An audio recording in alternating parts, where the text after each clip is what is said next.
It's time for us to begin. Let's all sit with our head, neck, and spine in a straight line. Bring your hands together in front of your heart center. Close your eyes. Let's take a moment to now visualize Swamiji in our inner space. And let's take a deep breath and chant Sadguru Vandanam.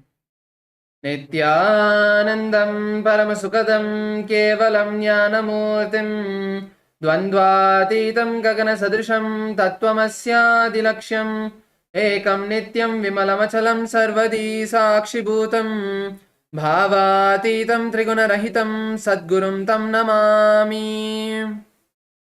Next, let's chant the Shiva Mula mantra. Om Ham Haum Shivaya Namaha. 11 times internally.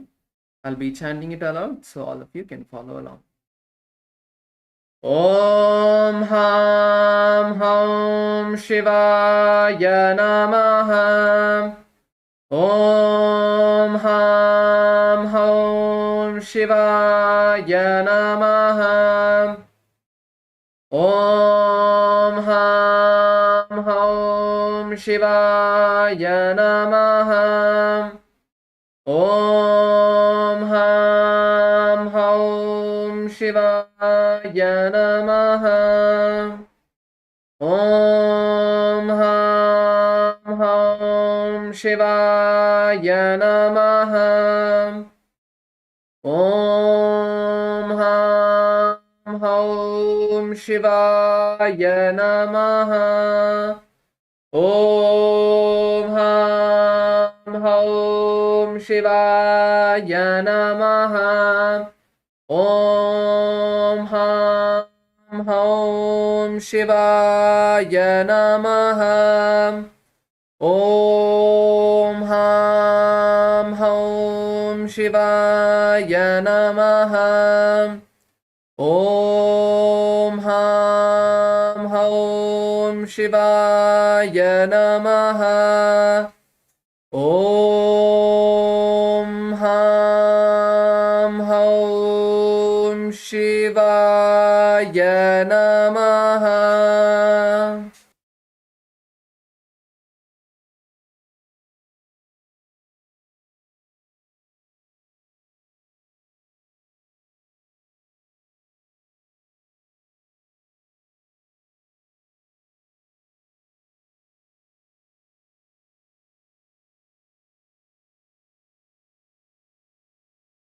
Yes, now you can all open your eyes and let's begin with the Tattvachamanam, the ritualistic cleansing. Please place your Panchapatram and Uddharani in front of you. Place your right hand in the Gokarna Mudra. And now pour an Uddharani of water into your palms and drink it at the end of the following mantra. Om Atma Tattvam Shodayami Swada. Drink the water. And now pour another Uddharani of water. Om Vidya Tattvam Shodayami Swada. Drink the water. And now pour another Uddharani of water.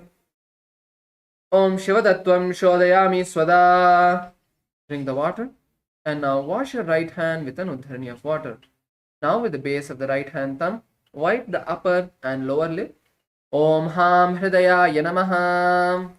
Wash your hands with an Uddharani of water. Next, with the index, middle and ring fingers touch above the upper lip, below the lower lip. Wash your hands with an Uddharani of water. Next, with the index finger and thumb, touch the right nostril, the left nostril, and with the ring finger and thumb, touch the right eye, left ear, left ear. Wash your hands with an Uddharani of water. Next, with the little finger and thumb, touch the navel, the right chest, and the left chest, and with all the fingertips, touch above the head, the right shoulder, the left shoulder, and the heart center. Once again, pour an Uddharani of water and wash your right hand. Now, we'll be entering into the Sankalpa, where we set the conscious resolution for today of what we want to manifest. Now, let's close our eyes, place our right hand on our left hand, place both of our hands on the right thigh, and take a moment now to set a declaration of what we want to manifest.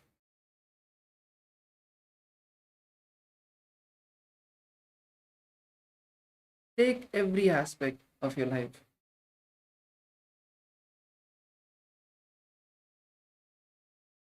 Whether you want to become more flexible in yoga, you want to manifest completion with someone today,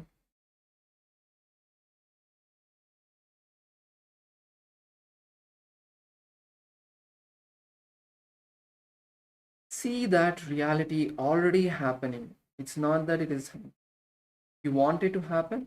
You're going to see that it is already happening. Consciously visualize what you want to manifest. Now, with this powerful intention that we are now going to set, let's chant the Sankalpa mantra and make this declaration to the cosmos.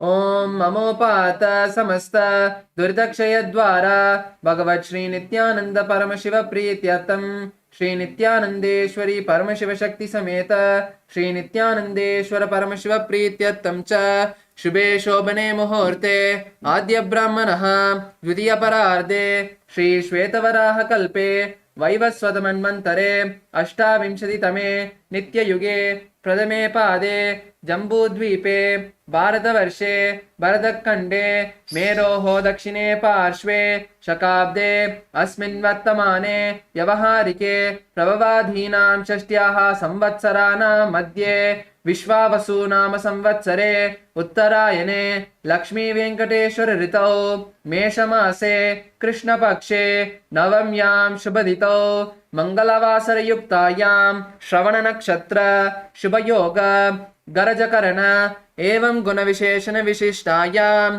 अस्यां शुभदितौ श्री कैलासोन्नत द्वादशांत श्यामला पीठारूढ़ श्री मीनाक्षी सुंदरेश्वरा भिन्न स्वरूप परशिव पुत्र रत्न कुमार गुरुमन्यतुल्यावतार श्री पार्वती स्तन्यपान लब्ध दिव्य ज्ञान विश्रुत सकल निगमागम सारभूत द्राविड वेद प्रवर्त्रे श्रीमत् परम शिव करुणा समधिगत मुक्तामय चतुरश्रया नगीयमान छत्र चामर श्री चिन्ह काहलादि समस्त बिरडावल्यलंकृत ज्ञान विज्ञान चक्रवर्ती सर्वजन संग सद्यो निर्वाण दीक्षा वयापवर्ग वर्ष विश्रान जीमूत परमत कल्प केसरी शैव सिद्धांत स्थापनाचार्य श्री राजाधिराज पांड्य महाराज गुरु शपन शाक्यादि महांधकार निवारण ज्ञान भानु वीक्षणा नरहार ध्वजोच्छेदन पूर्वक श्रीमत् ऋषभ ध्वज स्थापक शैव समय कर्त्रे सर्वज्ञ पीठारूढ़ श्री जगद्गुरु श्री ज्ञान संबंध देशिक स्वामी वागीश सुंदर माणिक्यवाचक स्वामिनाम अवतार भूत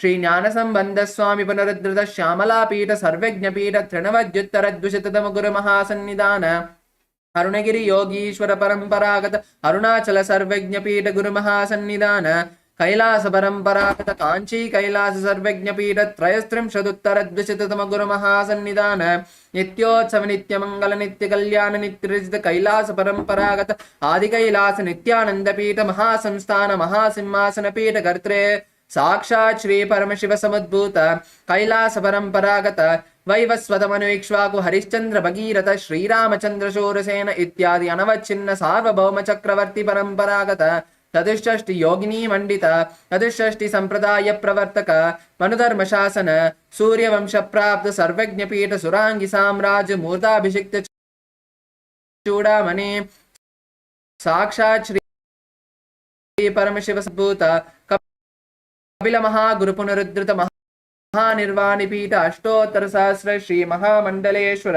साक्षात् श्री परमशिव समुद्भूत श्री महागणपति समारंभ अनवच्छिन्न पीठाधीश्वर गुरु परंपरा प्राप्त अटल पीठ अष्टोत्तर सहस्रतम अष्टोत्तर सहस्र श्री अटल पीठाधीश्वर जन्म मुक्ति स्वर्गपुर स्वर्ण पीठ त्रयोविंश गुरु महासन्निधान कैलास परंपरागत आदिपीठ सर्वज्ञ पीठ जगद्गुरु श्री कैलास पुनरुद्धारक श्री कैलास परमाचार्य श्रीमत् परमहंस परिव्राजकाचार्य वर्य सच्चिदानंद प्रणव स्वरूप श्रोत्रिय ब्रह्मनिष्ठ श्रीमज्जगद्गुरु श्रील श्री भगवत श्री नित्यानंद परमशिव श्री ज्ञान संबंध देशिक परमाचार्य स्वामिनां प्रीत्यर्थं तेषां पादारविन्दयोः भक्ति सिद्ध्यर्थं गुरुकृपा कटाक्ष सिद्ध्यर्थम क्षेम स्थैर्य वीर्य विजय आयुरारोग्य ऐश्वर्यानाम् अभिवृद्ध्यर्थम धर्मार्थ काम मोक्ष चतुर्विध फल पुरुषार्थ सिद्ध्यर्थम समस्त दुरितोपशान्त्यर्थम समस्त मंगलावाप्यर्थम भगवत् Shri Nityanand Paramshiva प्रसादेन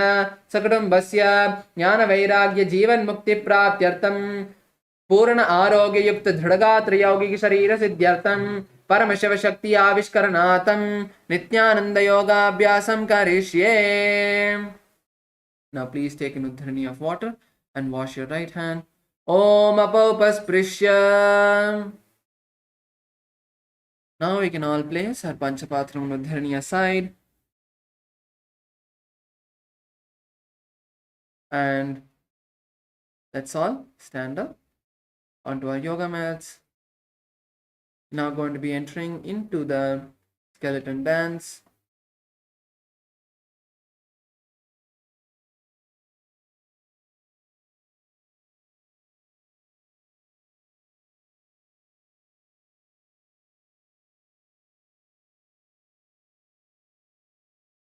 Let's take a moment to now visualize ourselves as a complete skeleton. See your hands, your legs, all the parts of your body are now just skeleton, just bones.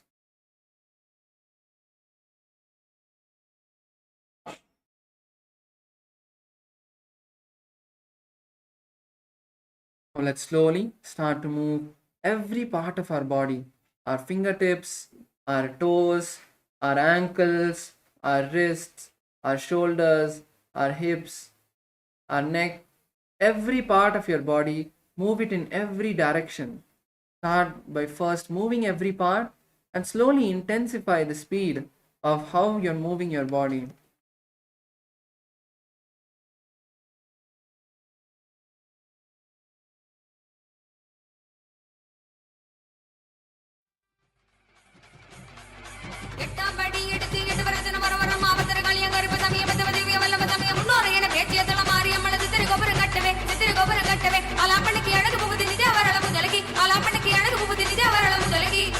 Nithyanandam, Nithyanandam, Nithyanandam, Anandam, Nithyanandam, Anandam, Nithyanandam, Nithyanandam, Nithyanandam, Anandam, Nithyanandam, Anandam, Nithyanandam, Nithyanandam, Nithyanandam, Anandam, Nithyanandam, Anandam, Nithyanandam, Nithyanandam, Nithyanandam, Anandam, Nithyanandam, Anandam.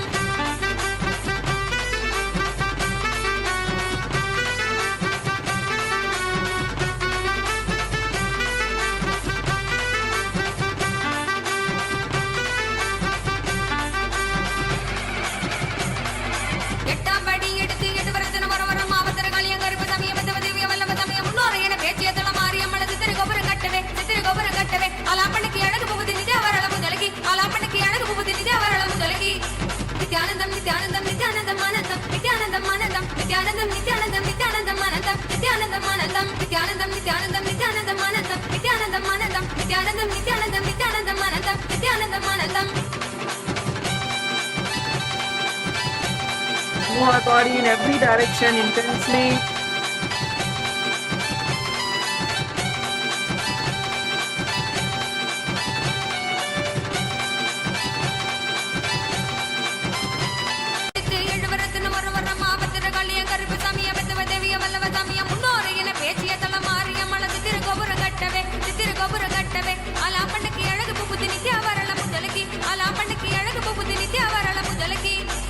Nithyanandam, Nithyanandam, Nithyanandam, Anandam, Nithyanandam, Anandam, Nithyanandam, Nithyanandam, Nithyanandam, Anandam, Nithyanandam, Anandam.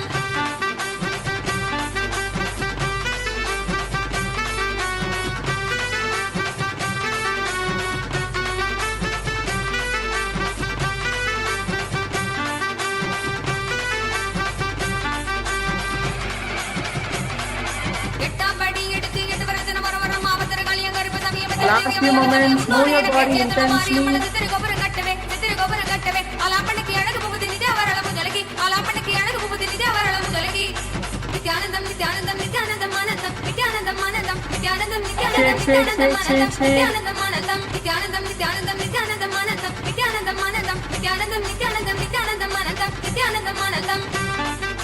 Now, slowly come to a standstill. relax, stand without moving your body completely. Relax and bring awareness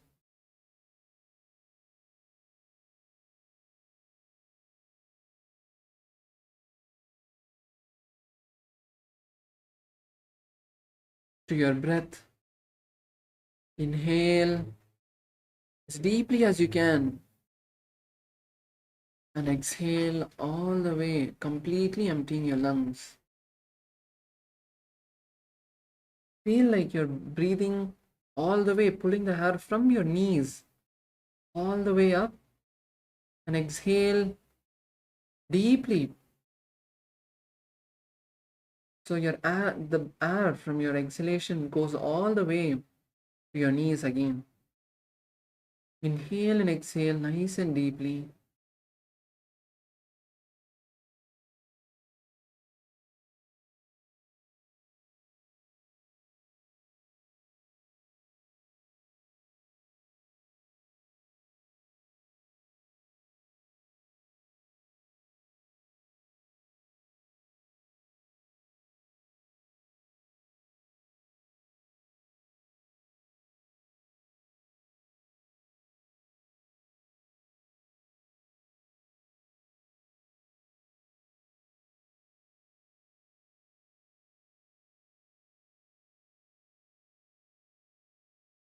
Feel your heartbeat slowly settling down. Feel the energy all over your body vibrating with energy.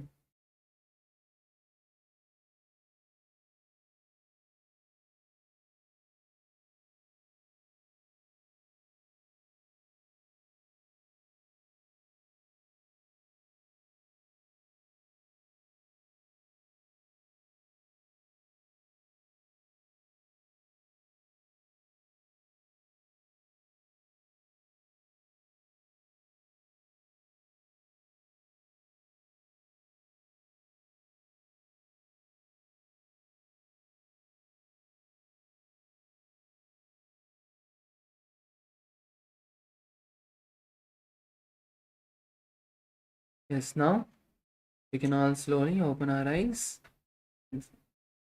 and don't sit down, as we are going to be moving into the next asana of the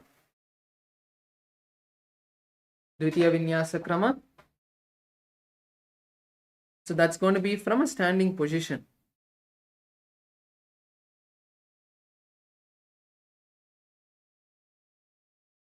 So the next asana of the Dvitiya Vinyasa Krama is Pripitasana. So to enter into Pripitasana, let's all slowly lower our hips down all the way and hold on to your toes. So bend forward, hold on to your toes, and now bend your knees. So you can bend your knees. The main point of this asana is bringing the hips and knees to the same level. So bring your hips all the way down as equal, as parallel to the knees as possible. This is Pripitasana. Lower yourself down. Let's stay here for a moment. Let's stay here in Pripitasana. So in this asana, we are going to perform the visualization of Swamiji in our inner space. And let's perform the Jiva Chalakumbhaka. Inhale through your nostrils.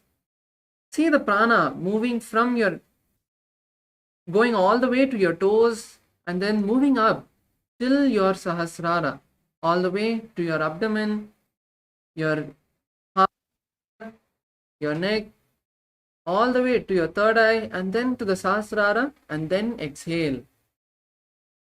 This is Pripitasana. And we'll be chanting the internal japa, Om Nithyananda Paramashivoham. Come on, let's stay here for a few moments. स्थित्वा नितम्बं जानुप्रदेश आनीय तिष्ठेत् प्रपीठासनं भवति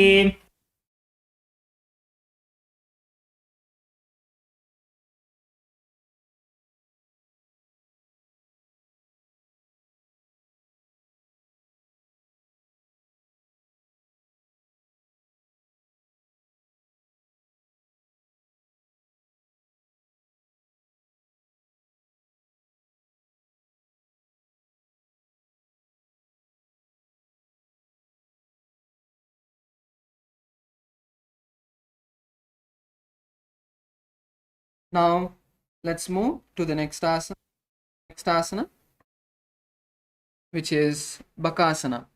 So now let's all come to a squatting position. You can all squat down. And now we are going to bring our knees to the back of our hands. Bring the knees to the back of the hands and place your palms firmly on the ground. Place your palms firmly on the ground and bring the knees to the back of the hands. And now we are going to slowly lean forward and try to raise your legs off the ground.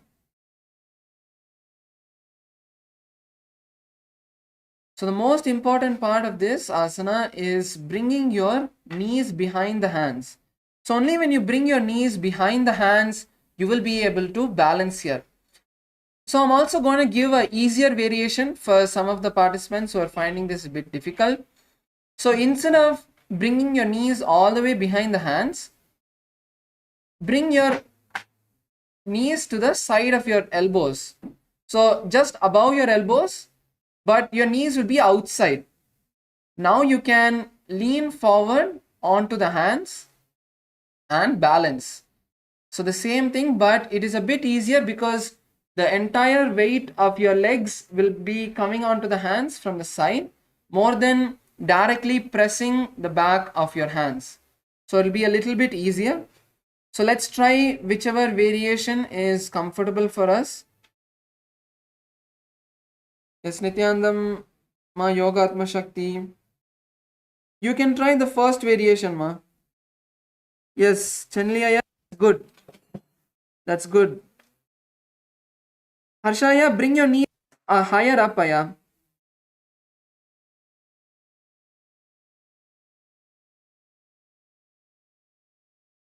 Nithyanam, Harshaya, try to bring your knees. You can perform the first variation itself.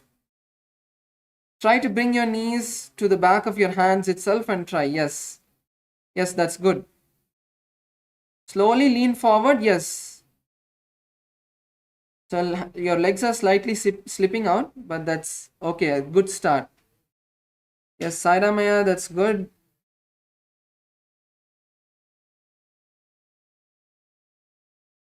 So in this asana, we are going to be visualizing a crow in our inner space.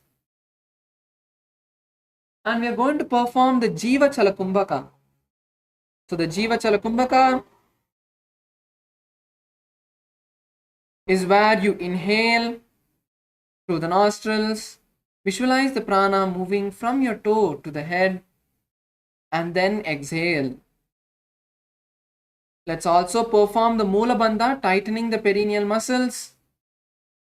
So when you perform the Mula Bandha in this asana, it will be a bit more easier because you're tightening your abdomen, you're tightening your perineal muscles. It will be easier for you to perform and balance here. And chant the japa Om Nithyananda Paramashivoham. हस्ताभ्याम् अवनिमवष्टभ्य जानुद्वयं नाभौ सम्मील्य जङ्घा ऊरूनि संस्थाप्य तिष्ठेत् बकासनं भवति. Now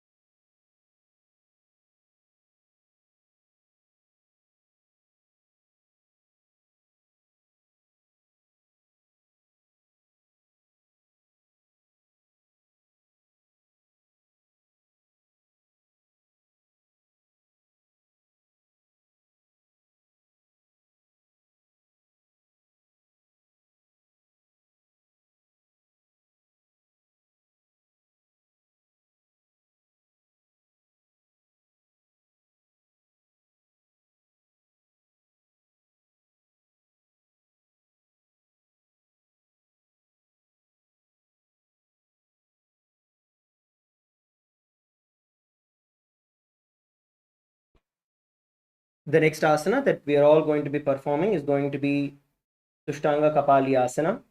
Now, let's all of us make sure that we are sitting on our knees. As you can see, sit on your knees. From your knees, bend down, kneel down onto your knees. Place your head on the ground.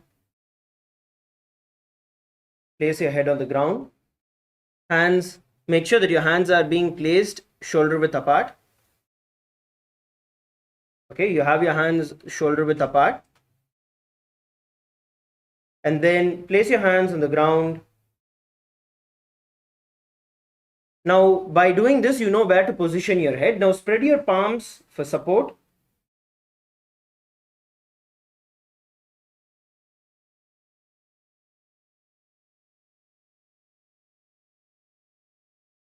Now that you have located where the position of your hands should be, sorry, your head should be, now place your hands beside your head and slowly you're going to kick your feet up towards the sky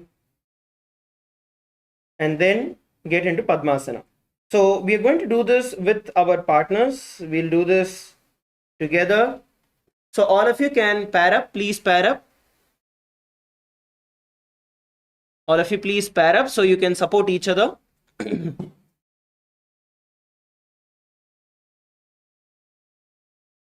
Please partner up.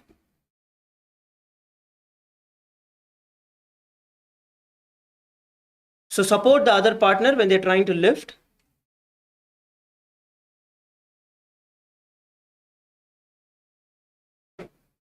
And then try to hold there for a few seconds.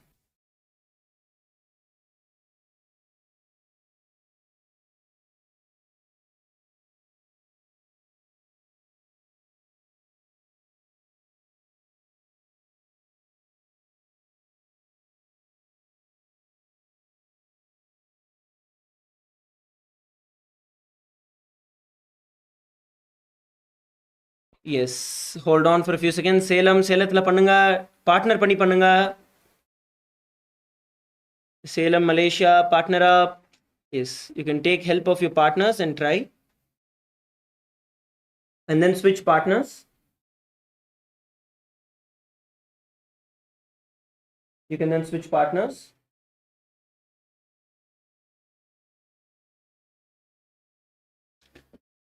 Opposite partners can try.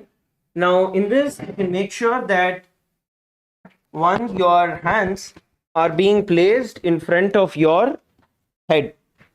Okay, so if you see in this position, your head is here and then your hands are placed further down. Okay, you're not placing your hands by your head, so you're placing it furthermore down, so you have balance. So when you lift your body, it will be a three-way balance which will be there. So your body is not straight, rather you have a support in front of your body. So once you do that, then you're going to try and lift your body up.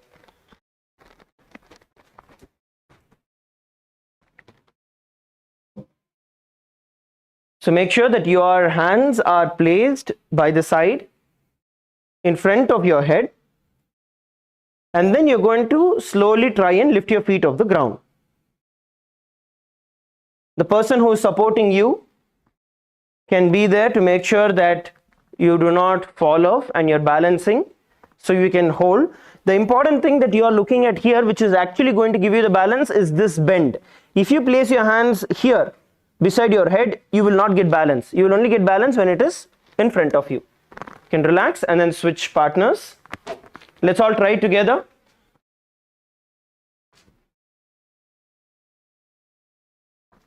Okay, everyone on your knees.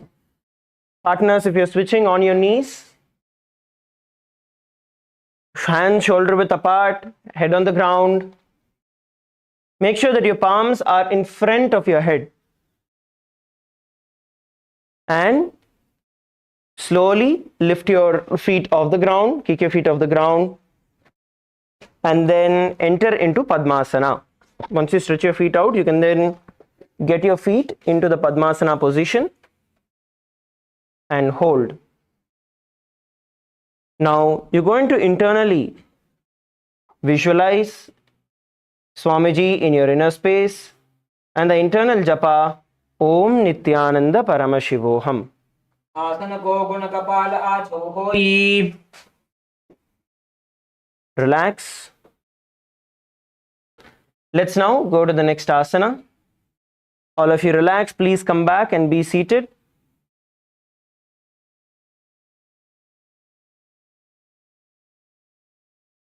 We are now going to enter into the next asana, which is going to be Guptasana. In Guptasana, as you are seated in Vajrasana on your knees, just make sure that your toes are flat on the ground and move your heels outside your hip. Move your heels outside your hip so your feet is on the ground.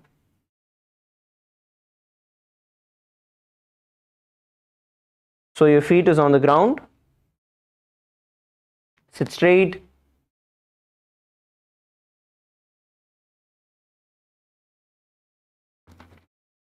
Now place your hands on top of your knees.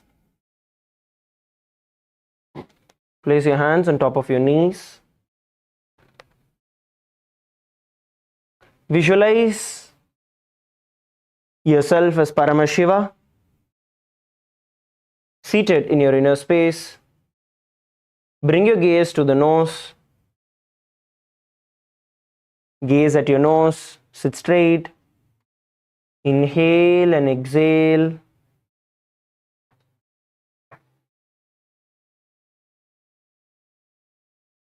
Have the internal japa Om Nithyananda Paramashivoham. जानोर्घोरन्तरे पादौ कृत्वा पादौ च गोपयेत् पादोपरि च संस्थाप्य बुधं गुप्तासनं विदुः. Let's now enter into the next asana. The next asana is going to be Vrikshasana 2. In Vrikshasana 2, it is going to be handstand. Okay. In Vrikshasana 2, what we are going to do is placing our hands on the ground, fingers wide apart. We are going to kick our body, our feet up towards the sky and hold. Okay, so this is going to be Vrikshasana. All of you can see it first.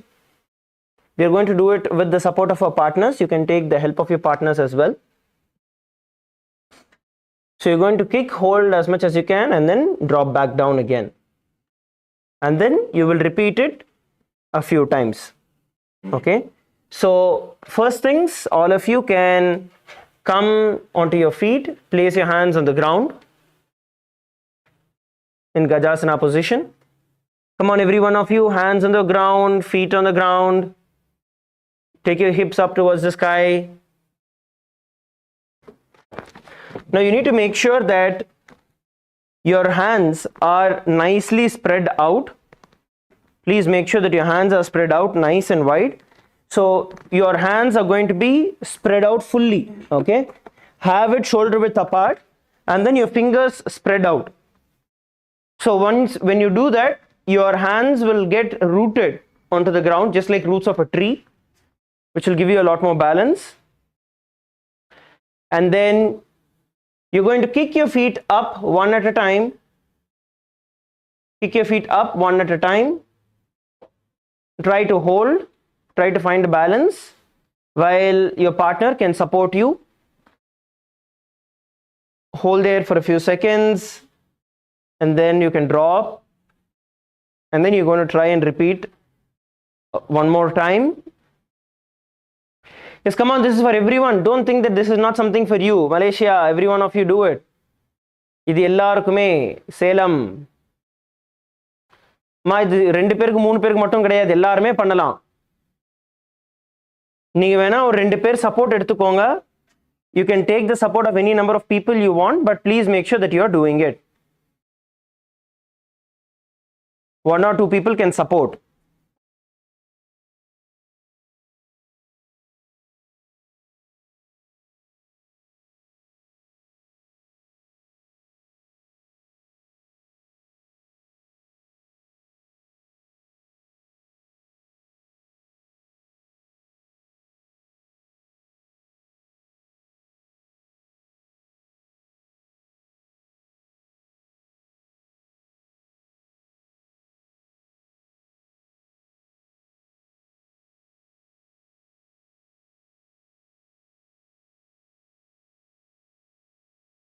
Yes, switch partners, keep trying. When you feel it is hard, then you can switch partners. You can alternatively also take the support of the wall. Yes, KAILASA Malaysia, you can take the support of the wall. Male team. Kick one leg at a time. Kick one leg at a time, it is easier.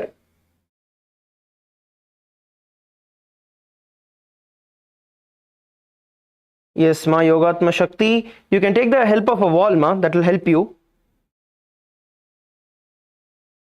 Yeah. Okay. Visualize yourself as a tree in your inner space, with your hands rooting deeply into the ground, and the internal japa Om Nithyananda Paramashivoham. सप्तचक्रक्षालनाय वृक्षासनविशेषकान् जननेन्द्रियदादाढ्य कोणभेदान् समभ्यसेत्. Relax, all of you relax, rotate your hands, shake out your hands, relax your shoulders, come up on your feet, all of you stand up, so you can get a full range of motion. Wave your hands, rotate your hands.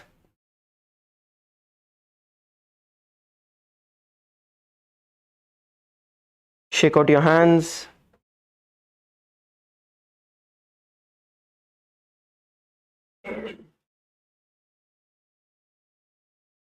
Rotate your necks.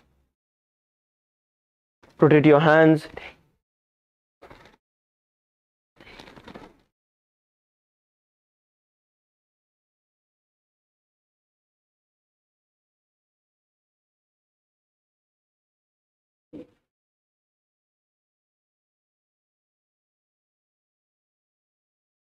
Yes, relax. Shake your hands out, wrist out. Okay, good. And then you will be able to get a much better hang of it. See, the thing here with this asana is that you need to make sure that you are doing it slowly and stably. It is much easier for us when we try to do it faster, but we will lose a lot of energy in that process. So what you need to do is stabilize yourself, do it slowly, but do it in a balanced way. When you do that, you will actually not lose energy and you will be able to do the asanas more. Okay, the next asana we are going to do is going to be a variation of the same asana. It's going to be Shibu asana. In Shibu asana, what we are going to do is, all of you can listen first, all of you can see what needs to be done, then we can do next. So you're going to place your hands together on the ground. Okay, then you're going to kick your feet up towards the sky.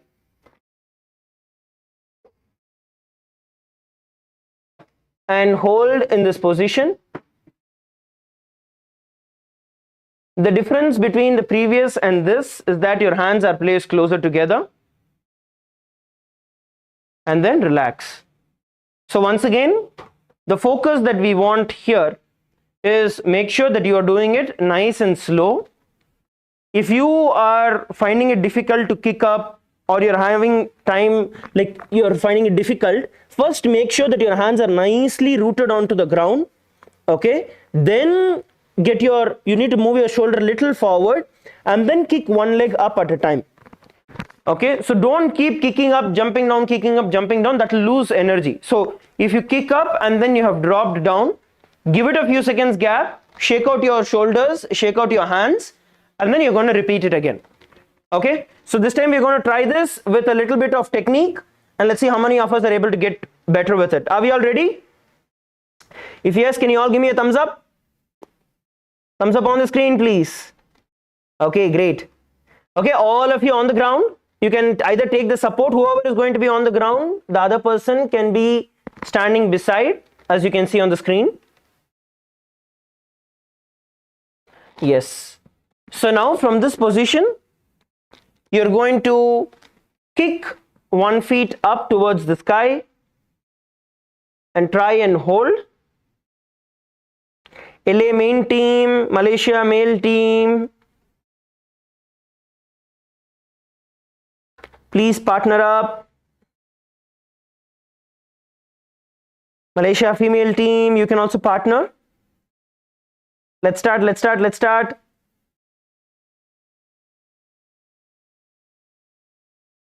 Salem, yes.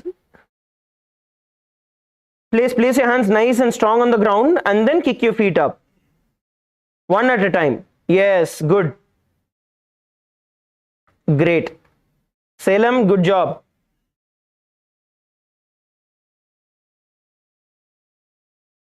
Okay, Malaysia, you guys, the female team camera is off in some other direction, so you're all out of camera for me to see and give any feedback. Male team, you're doing a good job. That's great. Malaysia female team, can you adjust the camera so we can see? Yes. Harshaya, come on, do it.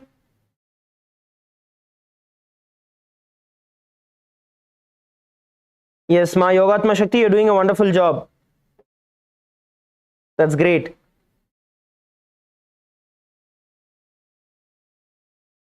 Oh yeah, thank you very much, Ma. Okay, switch partners and do it. See, if you're finding it hard on your shoulders or your wrist or anything, take a few seconds off, shake your hands out, shake your wrist out, rotate your neck, and then kick yourself back up. You will lose a lot of energy if you keep trying it again and again and again without giving a few seconds gap. If you just give it a few seconds, you'll be able to get yourself energized to go up again.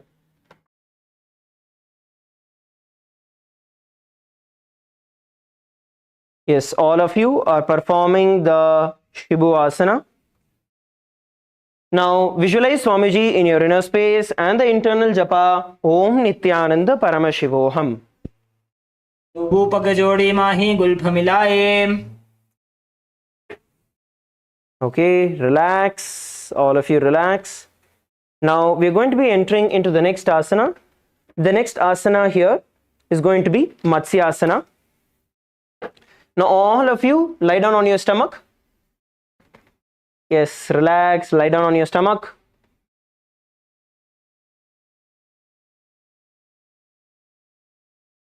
Please lie down on your stomach.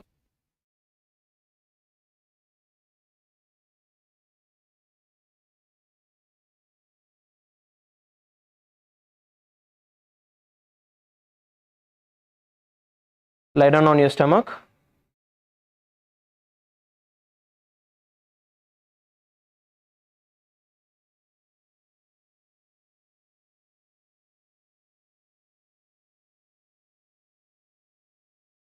Yes, just relax. Now, from this position, as you're placing your hands beside your chest, you're going to lift your body up into a push-up kind of position, and you're going to jump your feet towards your hands. Jump your feet towards your hands, and then kick out again, jump outside again.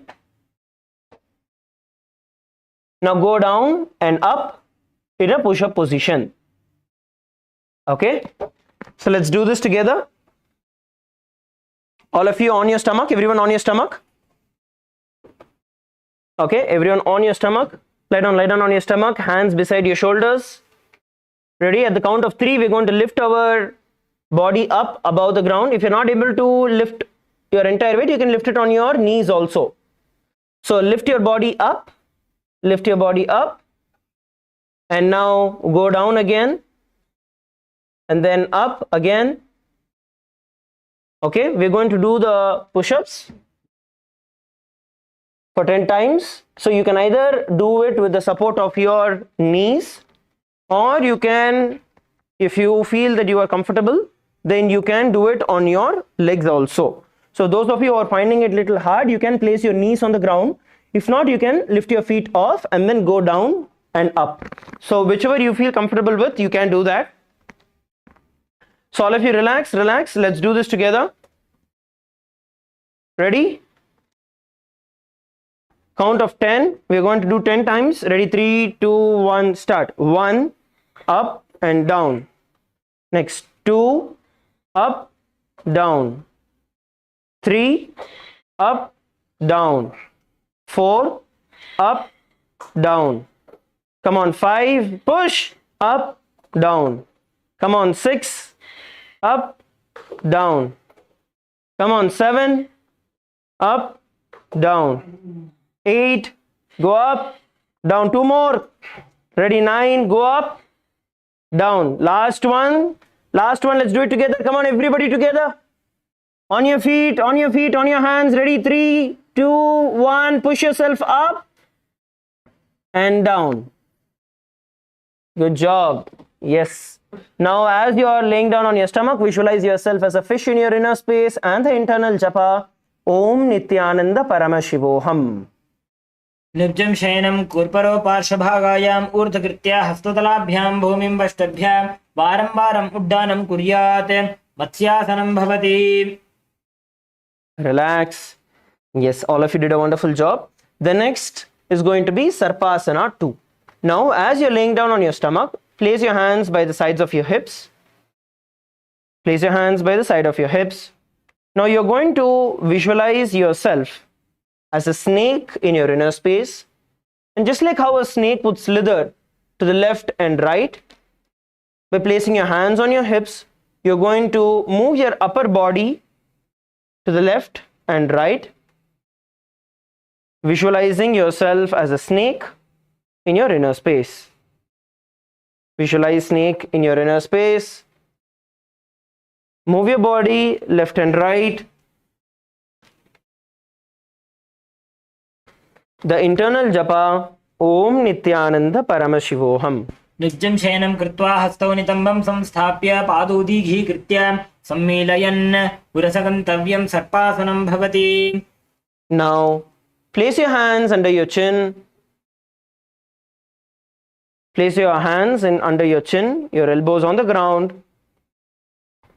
Make sure that your toes are pointing outward. Toes pointing outward, feet together, toes outward. Okay? You need to make sure that your feet are together and toes are pointing outward. And lie down, your hands holding your chin on top of your hands, your elbows on the ground. Hold the position. All of you hold the position. This is Nirlambasana. In Nirlambasana, you're going to visualize yourself being supported by Swamiji completely. And the internal japa Om Nithyananda Paramashivoham. कराभ्यां पङ्कजं कृत्वा तिष्ठेत् कूर्परया सुधीः मुखमुन्नमनुच्चायी निरालम्बनमासनं निरालम्बनयोगी स्यान् निरालम्बनमासनं निरालम्बनताध्यानं निरालम्बनमासनं. Relax. The next asana we are going to be performing is going to be Chatrasana. In Chatrasana, all of you can see how it is being done. So as you are laying down on your stomach, you're going to place your hands by the side of your chest. And you're going to extend your body, extend your hands, pulling your body up as high as possible. Then once you bend your back as much as possible, then you're going to bend your knees and try and get your feet as close as possible to your head. You're going to bend and try and get your feet as close as possible to your head. This is Chatrasana.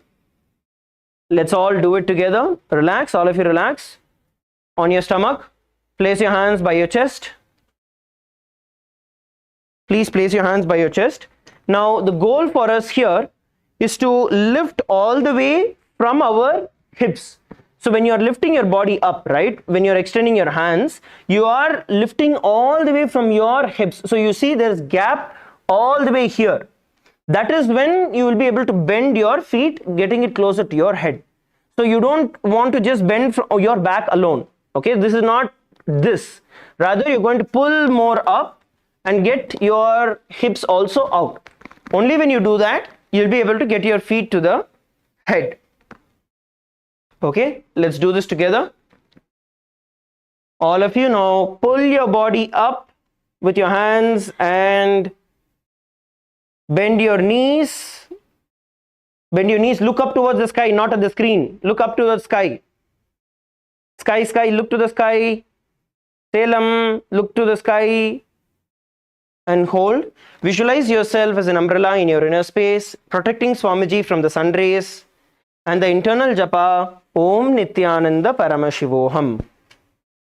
अध्यासनवस्थित्वा हस्ततलाभ्यां भूमिं वष्टभ्य नयात् छत्रासनं भवति. Relax, all of you relax. Now we are going to be doing the Vajrasana, which is going to completely relax your spine. We're going to be bending in the opposite direction. So all of you get on top of your knees. Sit on your knees. You're going to bend down. Stretch your hands out in front of your body.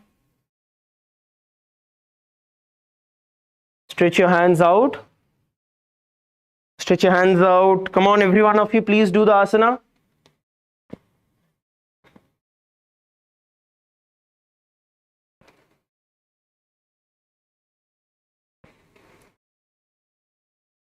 Stretch your body out. Stretch your body out, hands out. Nicely stretch it.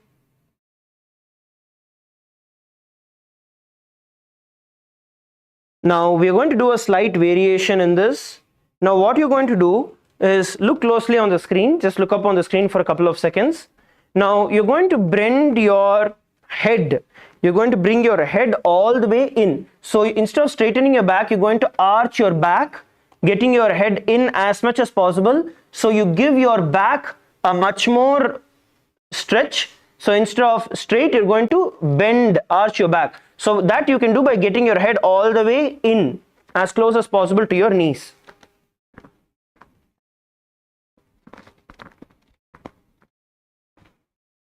Arch your back. Please arch your back. It will directly help with stretching your back from the previous asana that we did. Now visualize yourself as a weapon of Indra in your inner space and the internal japa Om Nithyananda Paramashivoham. इदानीं गर्भिणीनां योगाभ्यासो यथा लघु सुखप्रसवलाभाय प्रोच्यते प्राक्तनेपथि दण्डपद्मभरद्वाज वीरवज्रसमानितो आसनानि सदा कुर्यात् सुदीर्घैरे च पूरकैः. Okay, relax. Now slowly come up. Just sit in Vajrasana for a few seconds.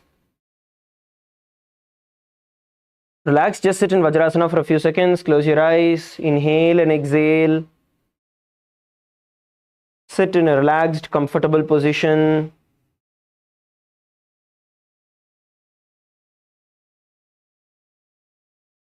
Inhale and exhale.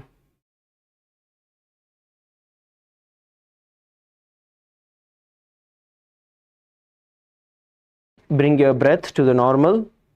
You don't have to sit straight. Just see what is the comfortable position for you.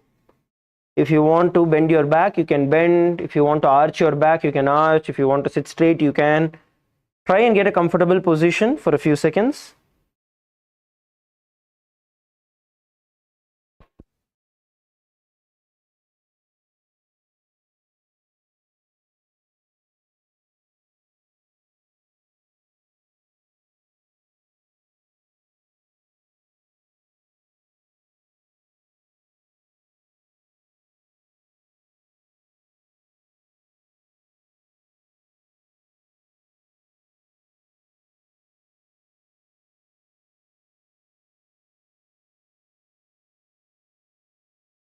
Inhale and exhale. Just bring your awareness to your breath.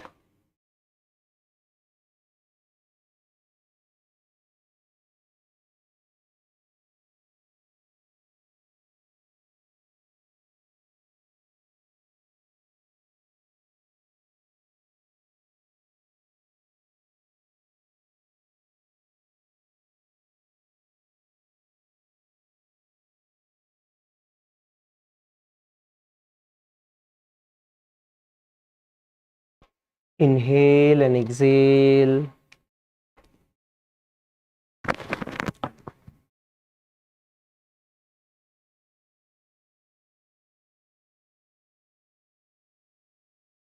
Yes. So now we'll be moving into the next asana of the sequence, which is Meshasana. So now in Meshasana, we are going to place our hands onto the ground. Bring your hands onto the ground and bring your feet onto the ground behind you and raise your hips up. So let's all get into this position first.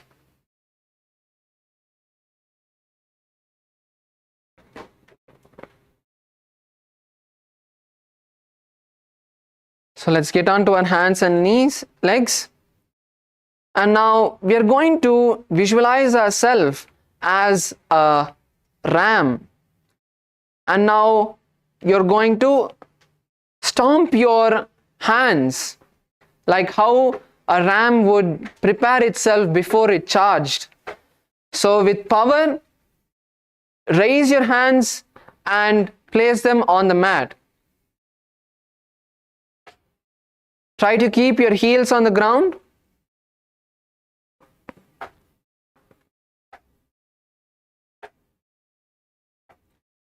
Yes, that's good. Kailasa, Malaysia, Aya next to Saira Maya. Aya, you have to come on to your heels. You're on your knees, I think. And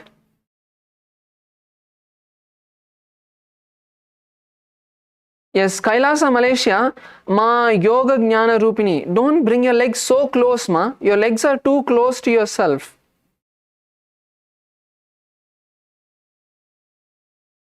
Bring your legs a little back. Yes. See, your knees have to be straight. You don't want to be bending your knees. Let's perform the Sahaja Kumbhaka. Inhale and exhale through the nostrils. And we'll be chanting the japa. Om Nithyananda Paramashivoham. Ajasana samstito ekaikam bahum bhumau tadayet meshasanam bhavati. Yes. Let's relax. And now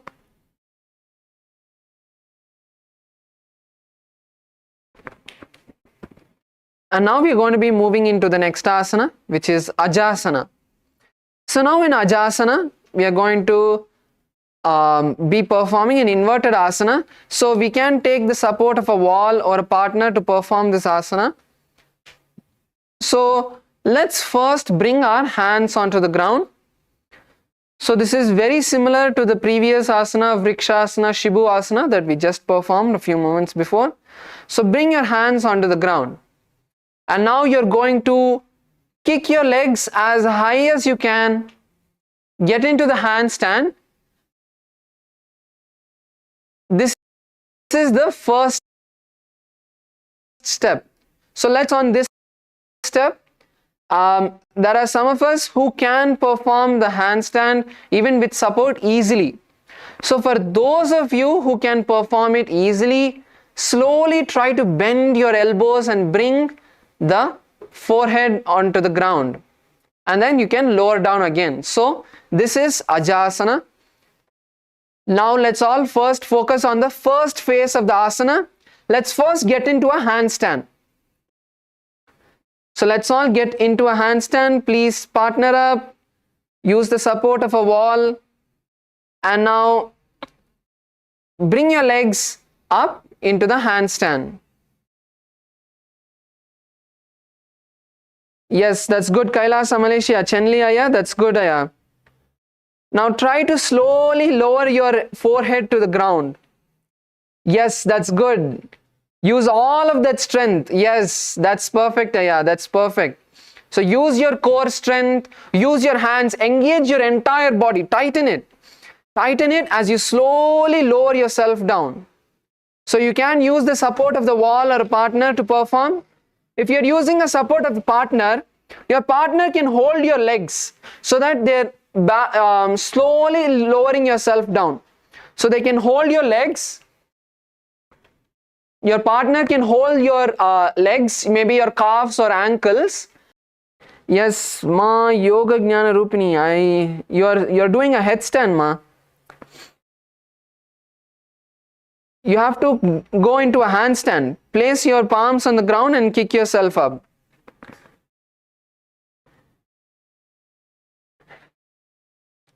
Yes, come on, Kailasa LA, all of you are sitting. Sairamaya, come on.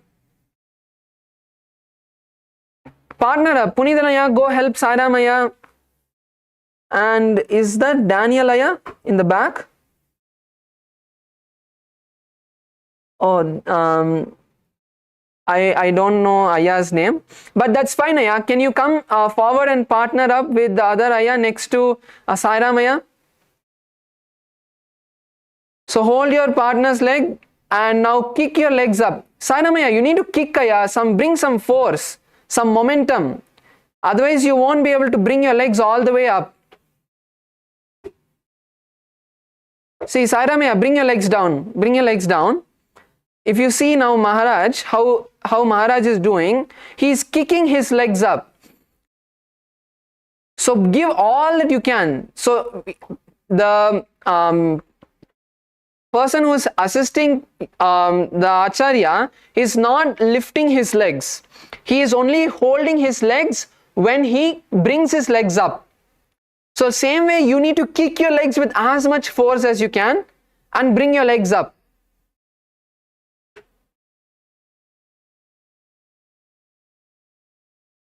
Yes, so when you kick your legs up, Punitanaya can support you. So when you kick your legs up, Punitanaya can hold the leg which you are kicking up and help you come up. So maybe you can switch, Aya. Punitanaya, now you can try.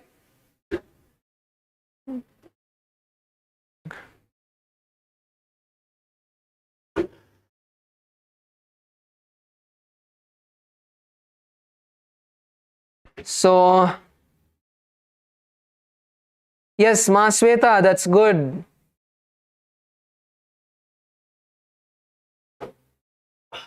Yes, Ma Yogatma Shakti, Ma, you can use a wall, Ma. Otherwise, you're going to be kicking your legs. And if you won't be able to balance, why don't you try using a wall, Ma?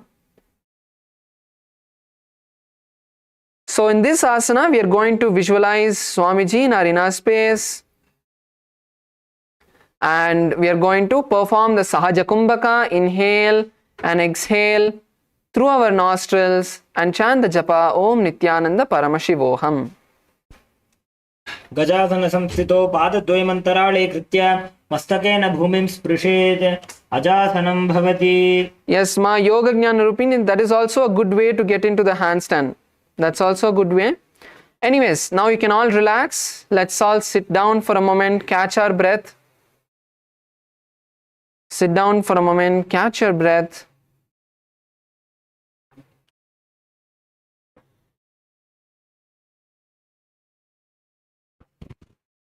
So now we are entering into Dhanantarasana. Let's sit on our heels with our hands on the knees.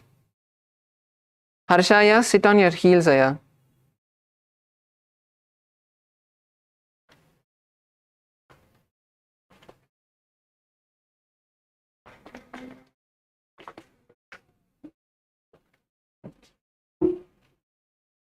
So now in Dhanantarasana, we are going to perform one sequence of motions. So now you're going to bring your hand behind you, hold your toes, pull them as high as you can, pull your legs as high as you can, and then bring your hands onto the knees.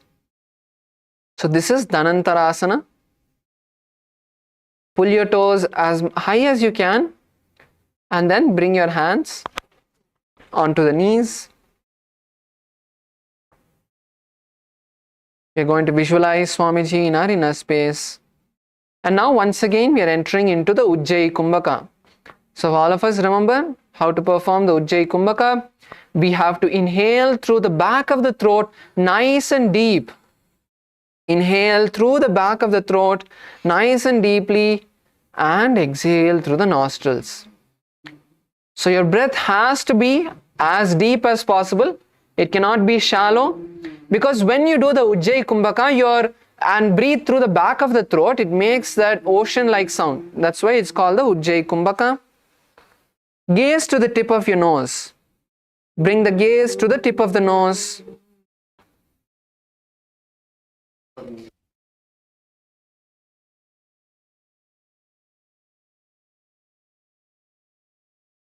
Perform the Mula Bandha, tightening the perineal muscles, and internally we are going to chant the japa Om Nithyananda Paramashivoham. पूरव विधि परिहाता की काकसीस्यो फना शरा मोड़ी पगा की अंगुली अग्रिमेढ़ लगावे. Okay, relax. Let's enter into the next asana. The next asana is going to be Angamottanam. in Angamottanam, as you continue to be seated, you're not going to interlace your fingers in front of your body and then you're going to stretch yourself. Angamottanam is going to be more of stretching your body out, your shoulders, your hands. So interlock your fingers and then you can stretch your body, move it to the left, move it to the right.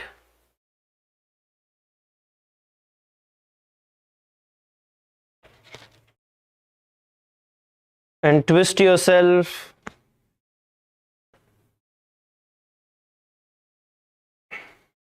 Perform the Angamottanam. Give massage to various parts of your body. Twist your hands towards the back as well. See where you're feeling tightness in your body. Those are all the places you want to stretch out with Angamottanam. It can be up, it can be to the side.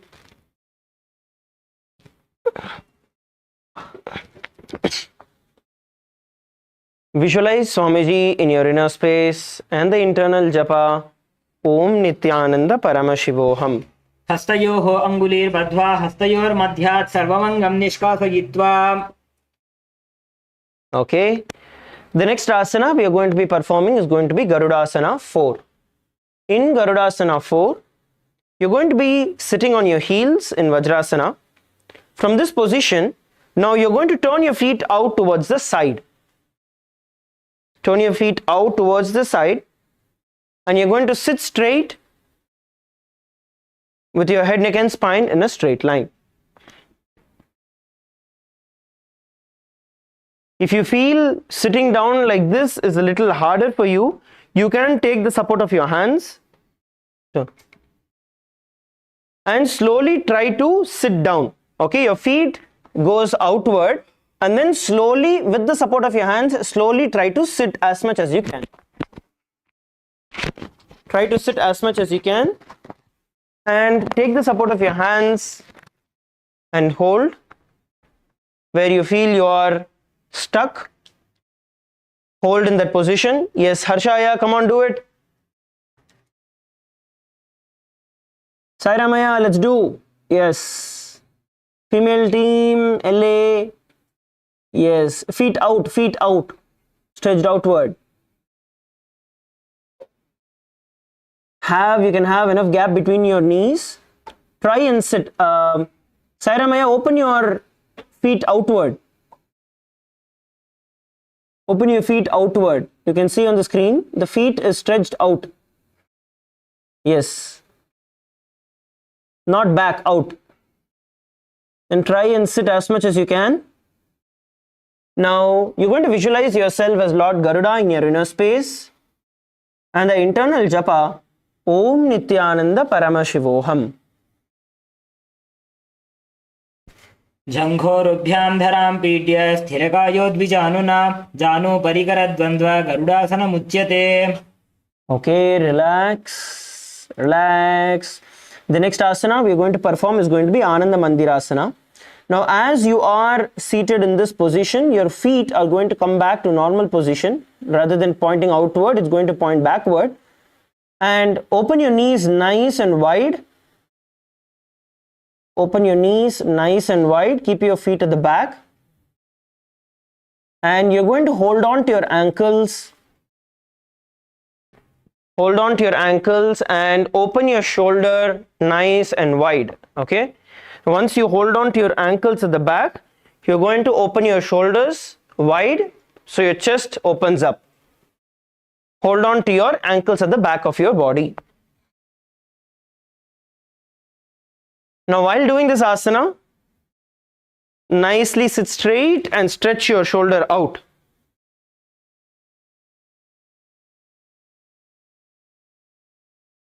Now, visualize yourself residing blissfully inside a temple and the internal japa Om Nithyananda Paramashivoham. अथ वक्षे वीरनाथ आनन्दमन्दिरासनं यत्कृत्वा अमरो धीरो भवत्येवेह साधकः हस्तयुग्मं पाददेशे पादयुग्मं प्रदापयेत्. Okay. The next asana is going to be movement from this existing one. The next is going to be Mandukasana 2. Now you're going to be sitting on your ankles. Okay. Please sit on top of your ankles. Earlier it was outside. Now it's going to be on top of your ankles. Okay. Sit on top of your ankles. Have your knees nice and wide out. Now place your hands under your knees. Place your hands under your knees and bring your gaze towards the nose. Bring your gaze to the nose.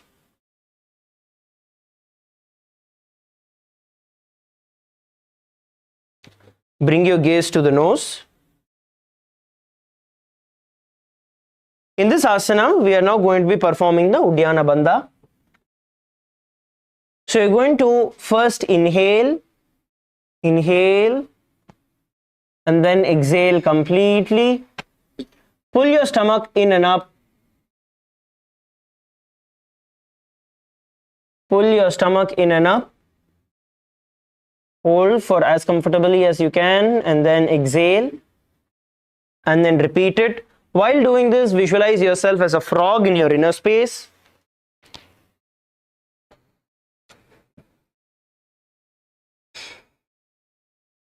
Bring your awareness to your breath.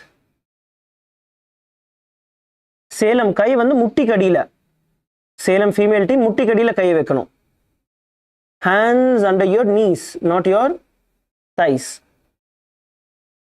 Malaysia male team, hands under the knee. The ayah on the pink mat, light pink mat. Under the knee. Yes.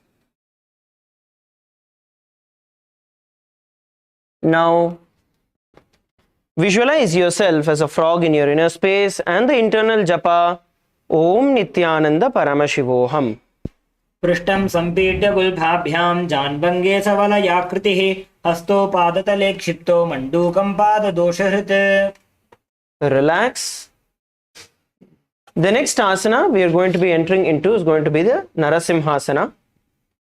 In the Narasimhasana, as you are in the existing position, you are now going to place your toes on the mat, heels up, toes on the mat. You're going to sit on top of your heels while your toes are on the floor. All of you get on top of your heels.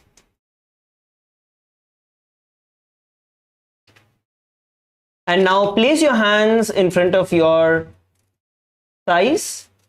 Stretch your fingers out, open your fingers out and wide. Place it in front of you, palms facing the ground. And you're going to stick your tongue out and exhale. Visualizing yourself as Lord Narasimha in your inner space. Exhale the air forcefully. In Narasimhasana, all of you please perform the knees apart, knees wide. Don't keep your knees together, keep enough space between your knees. Malaysia male team, ayah on the pink mat, have enough space between your knees. Yes. This female team, you're doing good. Exhale forcefully. Visualize yourself as Lord Narasimha in your inner space and the internal japa Om Nithyananda Paramashivoham.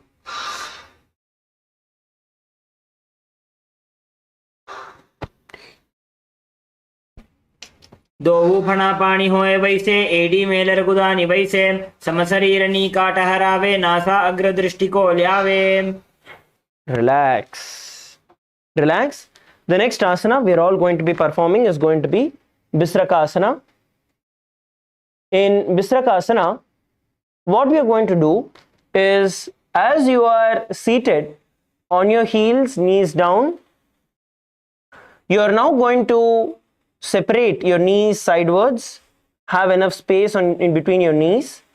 Now look at the hand, okay? The hand is going to be the important position. You're going to make a hollow in your palms, okay? So you're going to make your hands like a small cup with your hands, and you're going to close your mouth with the hollow. Now, while you're doing that, you're going to insert the thumbs on the upper palate of your mouth. Going to insert your thumbs onto the upper palate of the mouth and bring your gaze towards the nose. This is Bisrakasana. All of you enter into the Bisrakasana. Keep your knees wide. Don't keep your knees together. Sit straight. Sit on top of your heels. Knees wide apart.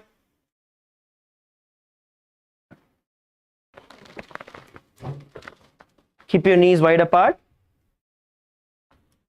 And continue. So we're going to be performing the Bishraka Kumbhaka. So the Bishraka Kumbhaka is where you're going to inhale through the nostrils. So in your nostrils also the Pingala Nadi. So Pingala Nadi is right side, so your right nostril. So with your fingers, which is there next to the nose, you're going to inhale through the right nostril and exhale through the mouth. This is Bishraka Kumbhaka. Inhale through the right nostril and exhale through the mouth. And in your inner space, visualize Devi Durga sitting gracefully on her lion and blessing you. Perform the Moola Bandha, tightening the perineal muscles, and chant the japa Om Nithyananda Paramashivoham. दो पगा की AD Joji गोड़ा फणो बाण फुनि होई गोड़ा जंग अधर करी राखे आड़े वाह इसी विधि दाखे. So now we are going to be entering into a very nice asana, which is Makadasana. So in Makadasana, we are now going to sit on our heels, flatten your toes, bring your toes down.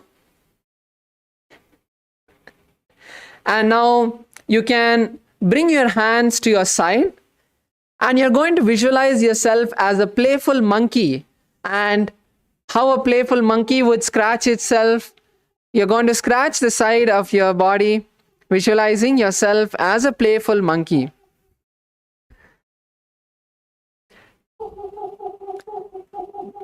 So in your inner space, visualize yourself as a playful monkey. Going to continue to perform the Ujjayi Kumbhaka. Inhale through the mouth and exhale through the nostrils. Chant the japa Om Nithyananda Paramashivoham. दोबूपकथले संपुट आने तिनकी पिष्टि भूमि परिठाने मूलद्वार एडियां परिल्यावे मूढ़ा हाथ ऊंचा टहरावे दोवू कर की अंगुरी जोजी बतखा आनी लगावे सोवू खाजा कुजवना की जीव करे त्रिकुटी दृष्टि अचल करी धरे. Good. All of us perform the asana perfectly. Looks like it's coming from our biomemory itself.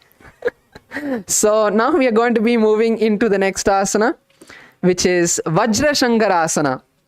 So now in Vajrashankarasana, we are going to come on to our toes and raise the knees off the ground. Let's all raise onto our toes. Raise the knees off the ground. And now you're going to open your knees wide apart. Open your knees wide apart, as wide as you can. And now slowly raise your hands and bring them behind your back, crossing your arms behind the back and holding on to the elbows.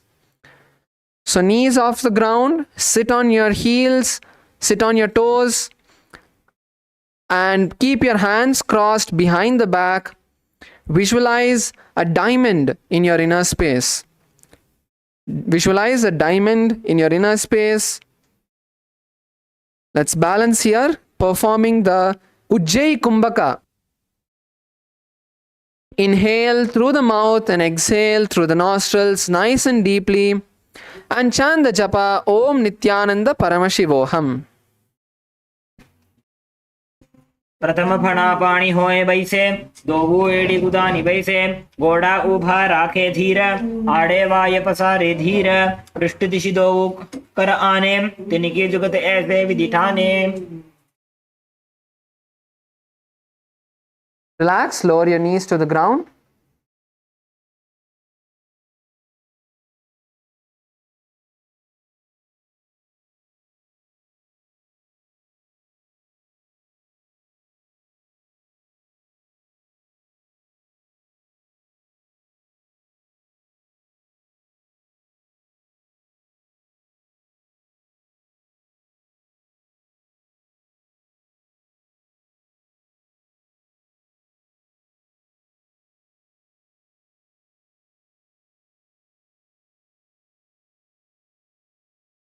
Yes, so now we are moving into the next asana, Kanjanasana.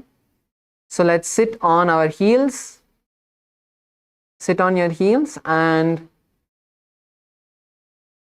now we are going to bring our hands, bring the back of our hands onto the ground. Place the back of the hands on the ground. This is Kanjanasana. So in this asana, we are going to focus on two components. First is the visualization.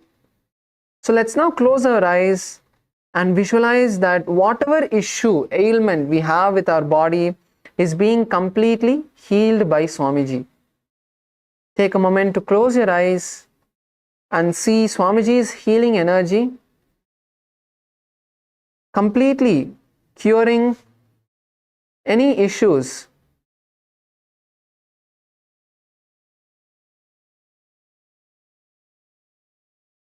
You have in your body.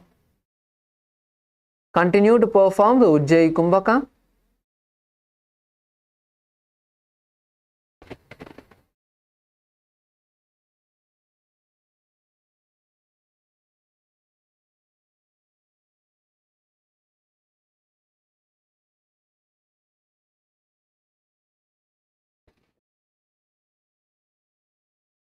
Inhale through the mouth, exhale through the nostrils, and when you exhale, we are going to perform the Uddiyana Bandha, pulling the stomach in and up as much as we can. So as you continue to hold the visualization of your body being healed, also focus on the Uddiyana Bandha. As you exhale, pull the stomach in and up as high as you can, and then inhale through the mouth again. So this is Kanjanasana, and chant the japa Om Nithyananda Paramashivoham. खञ्जनासनमावक्ष्ये यत्कृत्वा सुस्थिरो भवेत्, पृष्ठे पादद्वयं बद्ध्वा हस्तौ भूमौ प्रधारयेत्. Yes, now we move into the next asana, Kurmasana. Now bring your hands and place them on the knees. Bring your hands, place them on the knees. Keep your elbows straight. Tighten your shoulders. And visualize a tortoise in your inner space.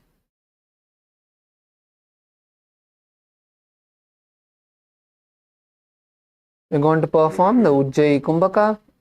Inhale through the mouth, exhale through the nostrils.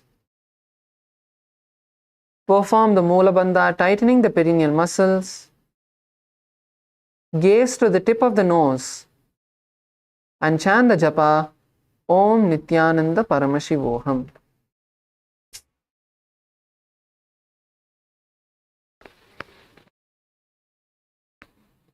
गुल्फौ सम्पीड्य चान्योन्यं व्युत्क्रमेणोत्थितं शनैः, ऋजुकाय शिरो ग्रीवं कूर्मासनमितीरितम्.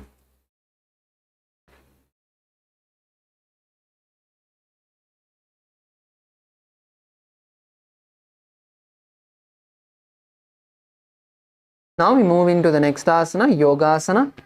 So Yogasana is similar.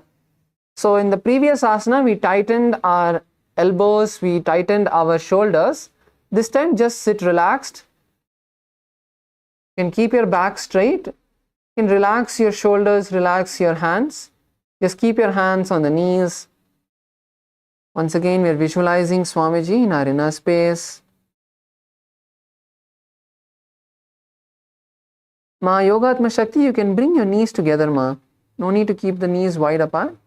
Bring your knees together. Yes. So in this asana, we are continuing to perform the Ujjayi Kumbhaka. Gaze to the tip of the nose. Perform the Mula Bandha and chant the japa Om Nithyananda Paramashivoham. गुदं नियम्य गुल्फाभ्यां विक्रमेण समाहितः योगासनं भवेदेतत् इति योगविदो विदुः. Now we move into Vijogasana. So in Vijogasana, we are now going to raise onto our knees. And now you're going to try to bring the feet, crossing them behind your back. Cross them and try to bring them to the opposite knees. So cross your knees as much as you can. Yes. Come on to your knees. Cross your knees as much as you can behind the back. And now you're going to slightly bend your hands behind, your back behind, and lower the hands to the calves of the respective hand and hold them. So try to hold your legs behind your back.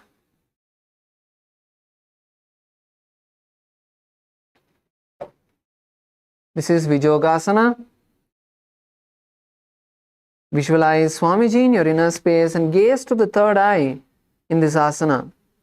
Bring your gaze to the third eye.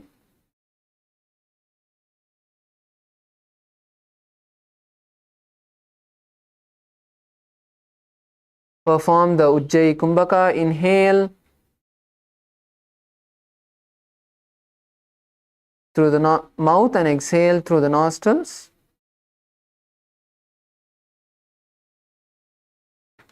Internally chant the japa Om Nithyananda Paramashivoham.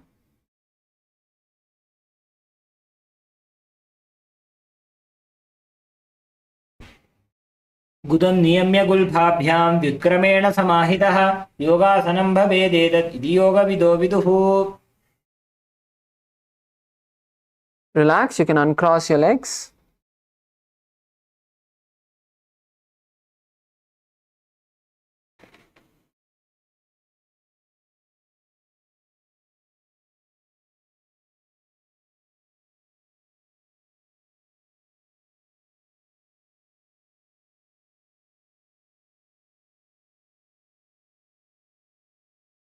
So now the next asana we are going to be entering into is Ushtrasana.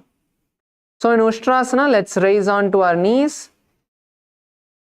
And now you're going to keep the toes flat and slowly lower yourself down. Keep the toes flat and slowly lower yourself down.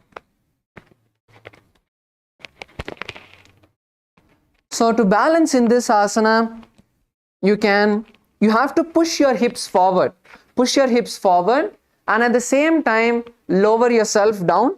You can see if it's too hard, you can also raise your toes up and then hold your ankles. So this is the first level.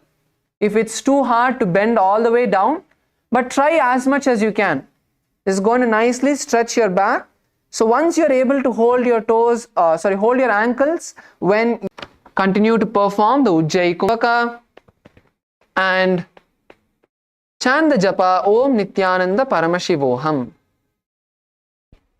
मेरुदण्डग्रन्थिदाढ्य सम्पिपादयिषु पुमान् कपोतोष्ट्रासनाभ्यासं कुर्यान्वितहिताशनः. Good.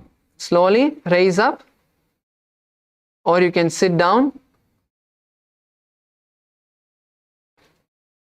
So sit down on your heels. We are entering into the next asana, which is Jatyasana. So in Jatyasana, now let's first place our forearms on the ground next to you. Bring your forearms to the ground. Hold your feet, bring the forearms to the ground, and then lower your head to the ground. This is Jatyasana 2.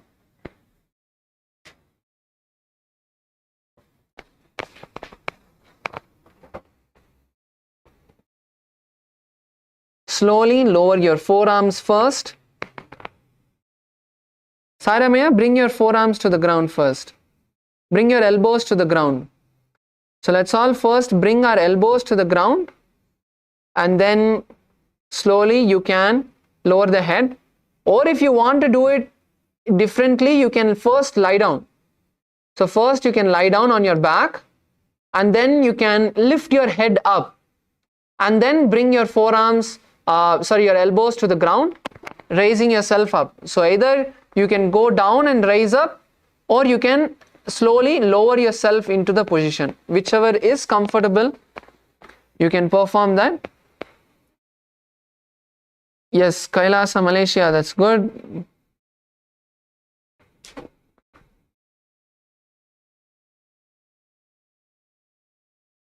Yes, Ma Karuna, that's good, Ma. So in this asana, we are going to visualize a lotus in our inner space.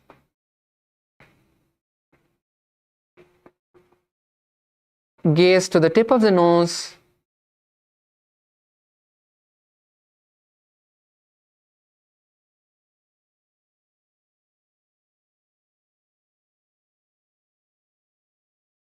Inhale through the mouth and exhale through the nostrils.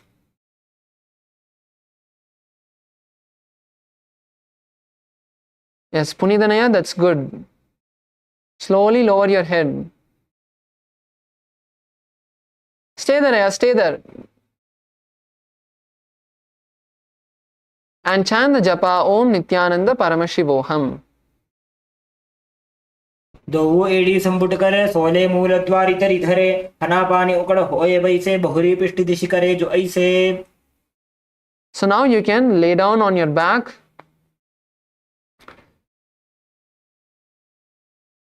Go down in the same position. No, we are not entering into Shavasana. In the same position with your legs folded, you are going to slowly lower yourself onto your back onto the ground. And now we are going to raise up from here and go back to this position.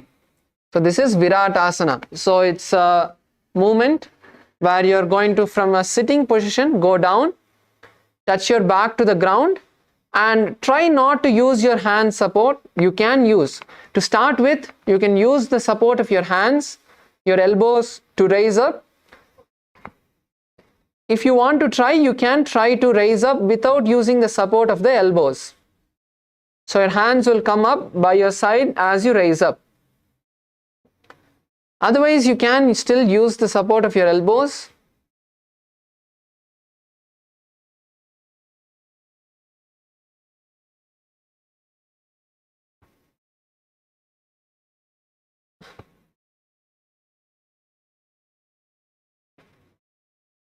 Yes, so in this asana, we are going to be visualizing once again Swamiji healing our body in all the levels.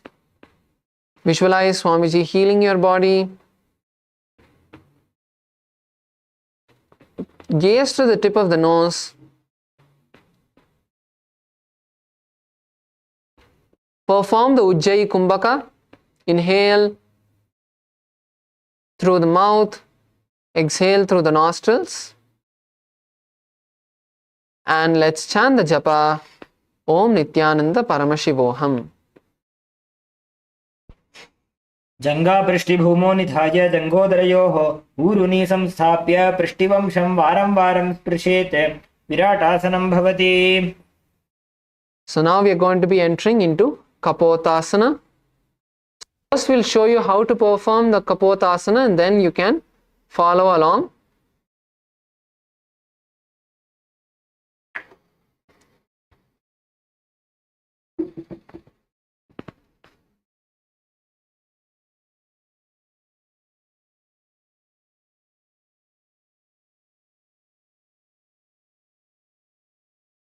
So raise your knees up. First raise your hips up. All raise onto our knees. And now slowly bend your back down how you would in Ustrasana. So slowly lower your hands down. But this time you can try to lower it from above your head. So like how Maharaj is showing, you can raise your hands above your head and slowly lower yourself down. Hold on to your toes, bring your forehead in between of the legs and bring your elbows onto the ground. So yes, all of us are not able to perform the asana, that's fine. But let's try as much as we can now. So let's take this time to stretch our back so that we are able to perform this asana over the course of time. Come on, Saira Maya.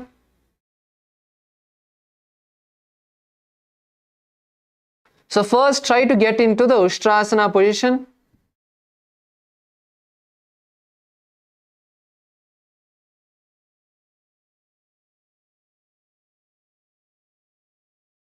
So you can also do this from lying down position. So lie down on your back first, and now you're going to bring your hands next to your head, next to your ears, and then slowly push yourself up, and then walk your hands closer to the legs, and then slowly lower the elbows to the ground.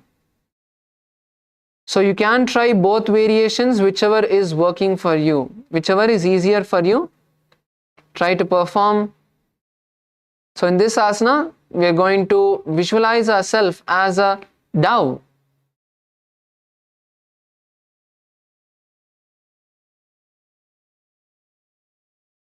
Super, Ma Sweta, நீங்க சூப்பரா பண்றீங்க. அவ்வளவுதான், முழங்கால தரைக்கு கொண்டு வாங்க. Yes, that's it. That's great, Ma. So visualize a dove in your inner space.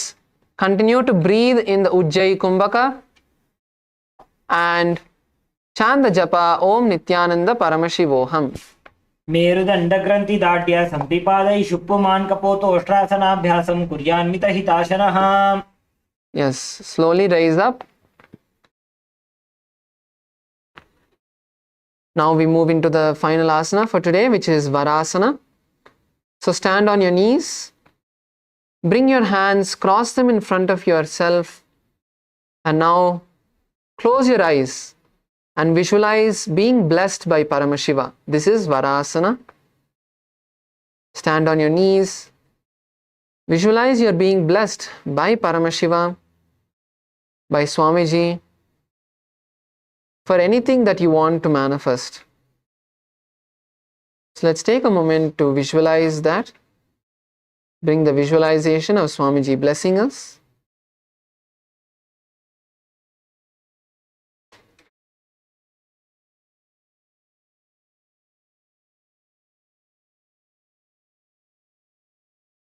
Continue to perform the Ujjayi Kumbhaka. Inhale through the mouth and exhale through the nostrils. And chant the japa Om Nithyananda Paramashivoham. जाननी भूमौ संस्थाप्य हस्ताभ्यां बाहुपरस्परं धृत्वा सरलं तिष्ठेत् वरासनं भवति.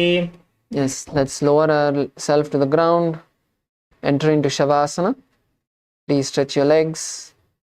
Bring your back to the ground. Bring your hands to the side.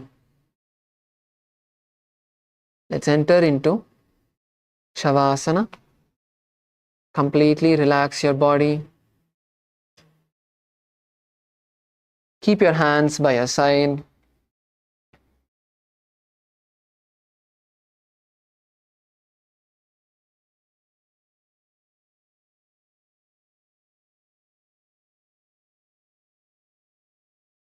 Completely relax yourself.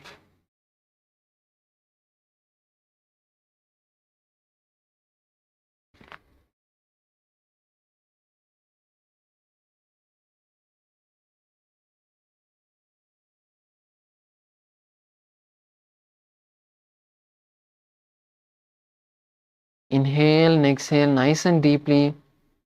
Unclutch from all of the thoughts.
Come back to our body.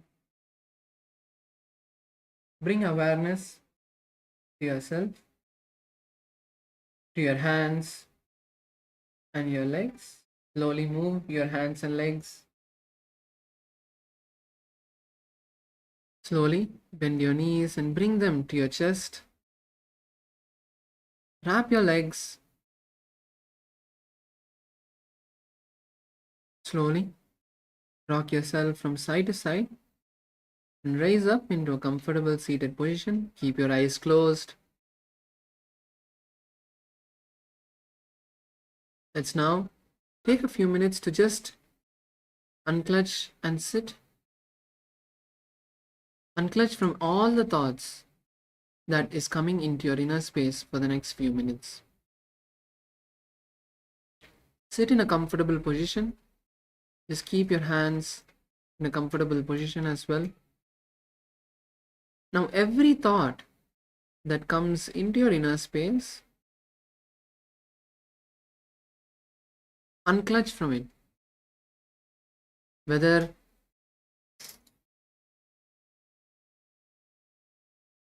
it is about what is the next session or anything, just unclutch from every thought that is coming in your inner space. If you get distracted, come back. Bring yourself back.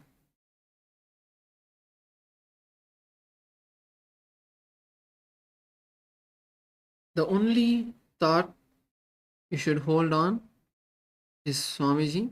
You can try if you want, you can visualize Swamiji, or you can just sit unclutched, even not even holding on to the visualization as Swamiji.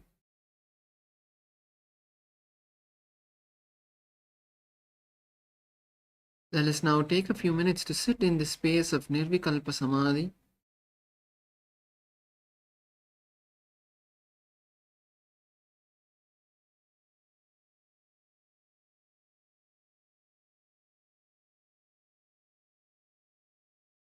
If a thought is coming about some discomfort you're feeling, unclutch from it.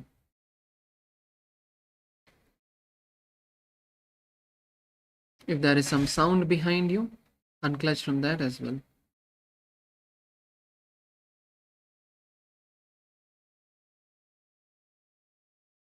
Just sit with yourself.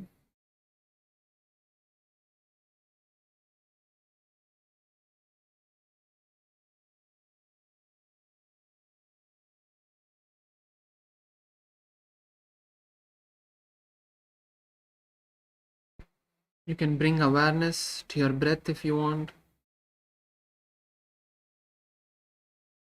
Don't get distracted by any thought. Don't get restless.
If you want, you can even internally chant the Mahavakya.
Now, let us take a moment to remember all the blessing that Swamiji has given us, all the things that Swamiji has given us in our life, he has blessed with. Let's take a moment to offer that gratitude to Swamiji's feet.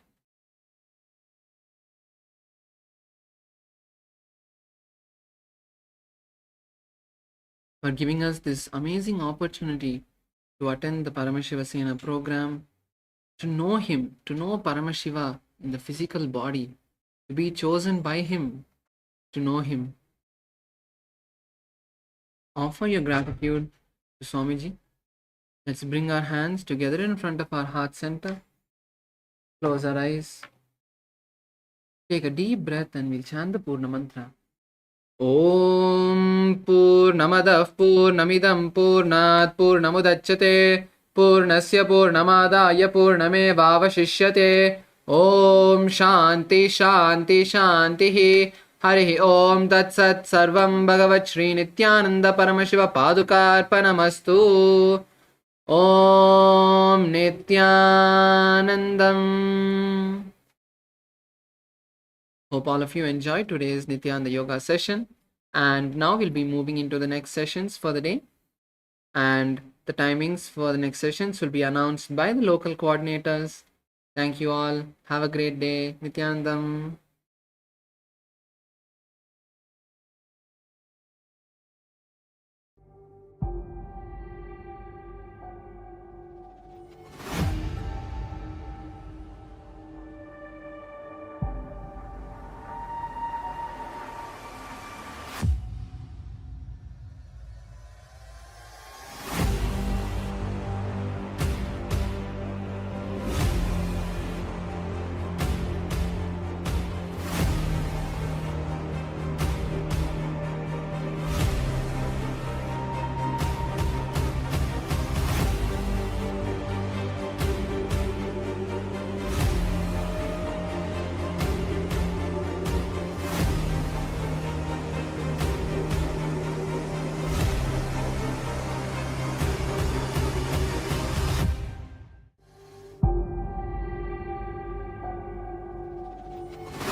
integrity, authenticity, responsibility, and enriching.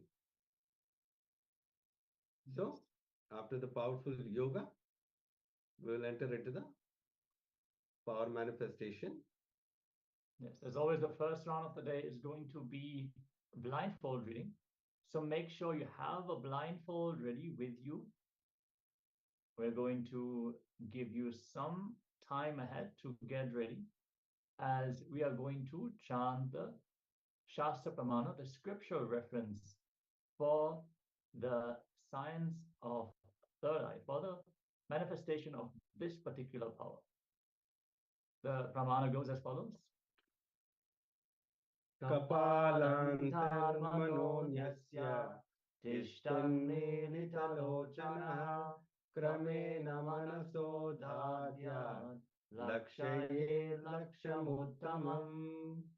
Yes, the translation goes, by fixing the mind on the inner space within the crown, center, and sitting stably without any movement, having the eyes closed in succession, by that stability of the mind and inner space through the power of the third eye, one directly sees the ultimate goal, that is Lakshyam.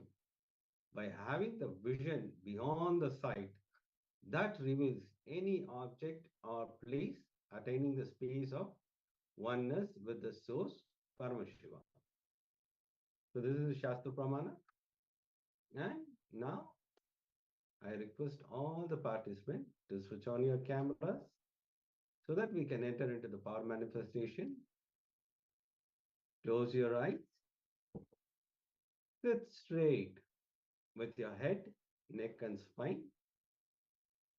Enter into the space of oneness by chanting Mahavakya.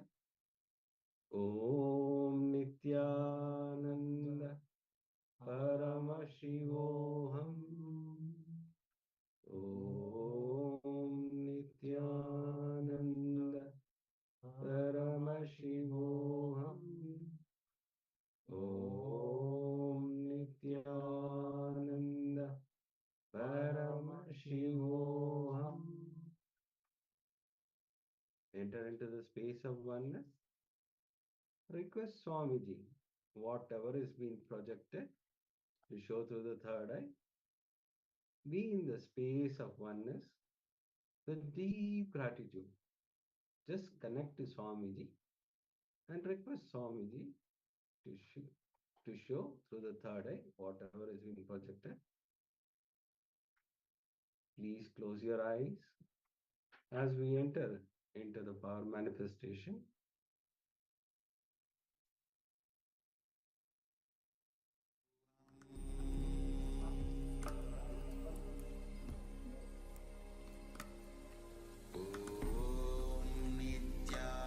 Nithyananda Paramashivoham.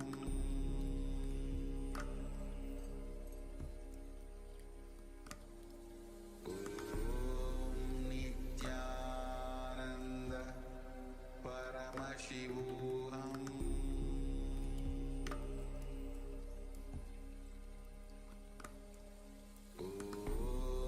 Nithyananda Paramashivoham.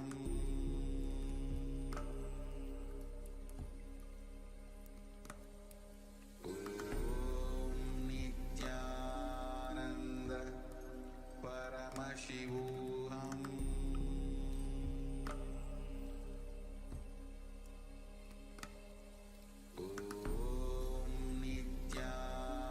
Nithyananda Paramashivoham.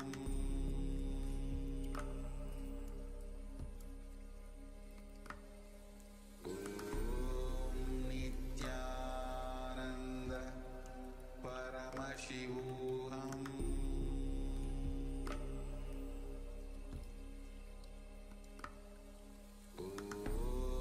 Nithyananda Paramashivoham.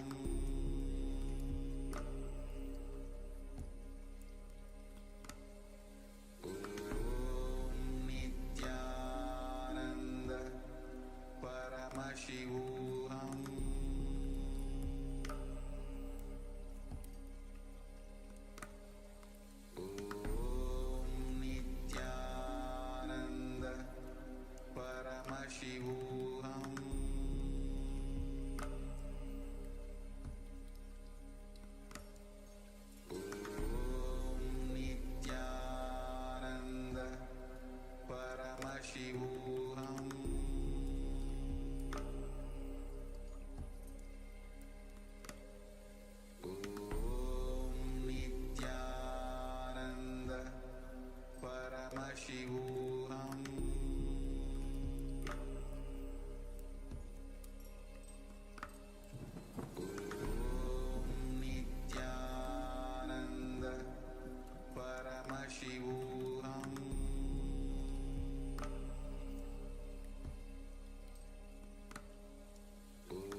Paramashivoham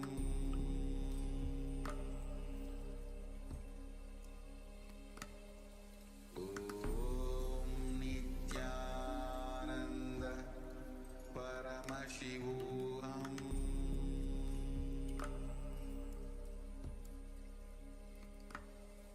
Om Nithyananda Paramashivoham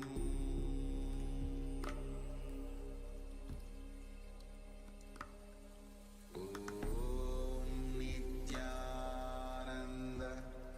Paramashivoham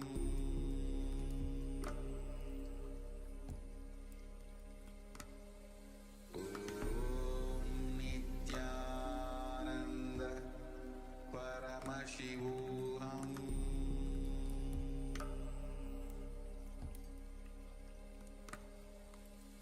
Om Nithyananda Paramashivoham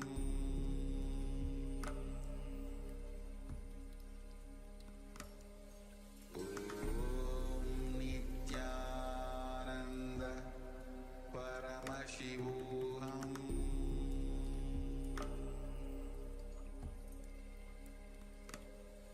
Om Nithyananda Paramashivoham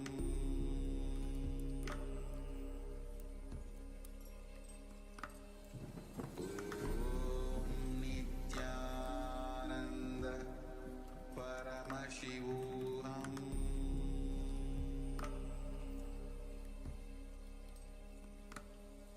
Om Nithyananda Paramashivoham. Yes. Now, slowly open your eyes. Whatever Swamiji revealed through the third eye, you can put it in the chat.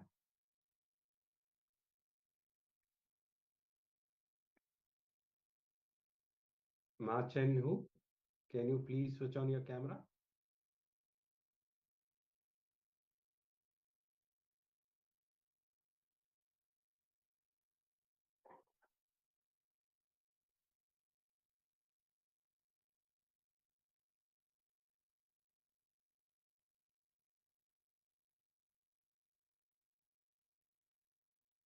I request all the participants to keep always your camera on so that we can help you in power manifestation and all other sessions.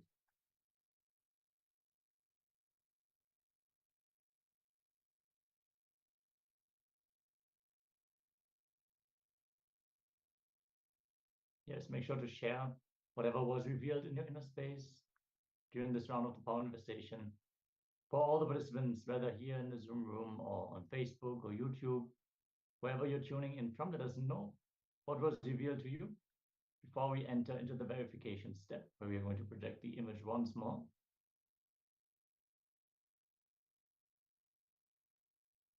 Ma Shukra Indananda is saying yellow, orange, sun, some mountain shapes, water, boat, green, some other things. I don't know how to describe. Okay. Okay, whatever you're able to describe, please describe. Okay. Rest you can leave it. No need to describe. All right. Ma Chen Hua, if you could also share what was revealed to you, if you have participated in this round of the power manifestation. Yes, as we are going to now project the image once more on screen. Yeah, you can see one shopping basket with some fruits and vegetables.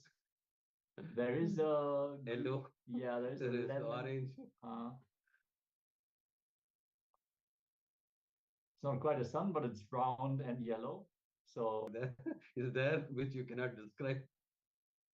Of course. Yes. yes. All right. Shall we enter into a second round of manifestation? Let's get ready. You're gonna set up another image for all of you to scan. Yeah. Please sit straight. with your head, neck, and spine. Chant the Mahavakya intensely. Be in the space of oneness. Request Swamiji, whatever is being revealed, to show through the third eye. Start chanting the Mahavakya intensely. Enter into that space of oneness. Mahavakya is the key for the power manifestation. The more you chant intensely, it will help you in the power manifestation.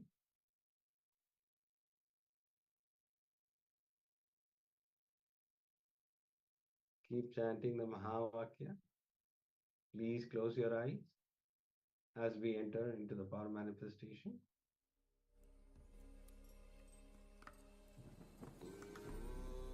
Nithyananda Paramashivoham The image is projected now, so keep scanning, keep chanting the Mahavakya, and let's begin. Om Nithyananda Paramashivoham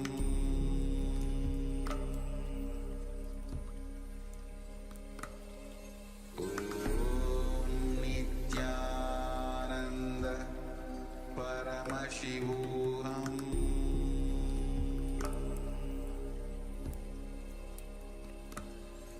Om Nithyananda Paramashivoham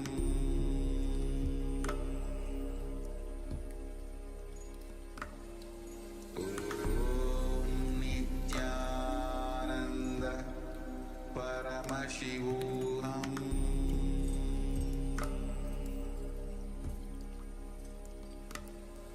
Om Nithyananda Paramashivoham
Paramashivoham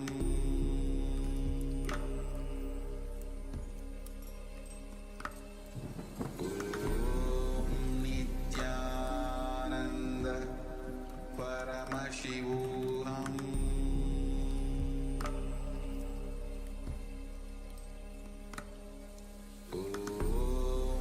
Nithyananda Paramashivoham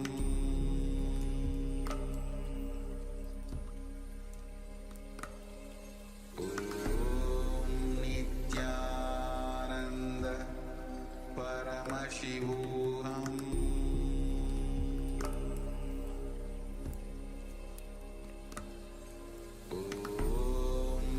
Nithyananda Paramashivoham Nithyananda Paramashivoham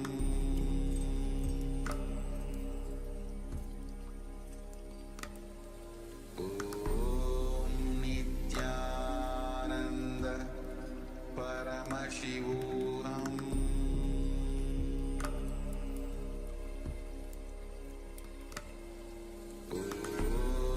Nithyananda Paramashivoham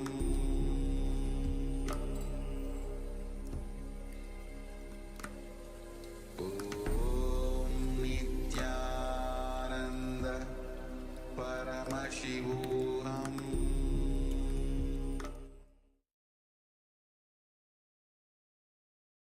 Yes. Now, slowly open your eyes with deep gratitude towards Swamiji. Whatever Swamiji revealed through the third eye, you can put it in the chat.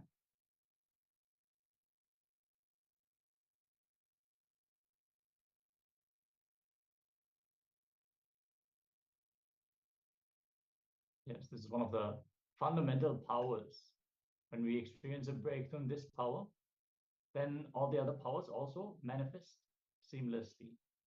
When we can break our own logic and we can experience there is something which exists beyond our five senses, beyond what we experience on the regular basis, then many of the other dimensions also open up.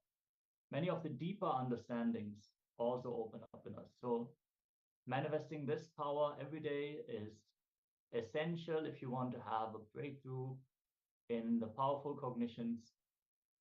That is why it is part of every day of the program.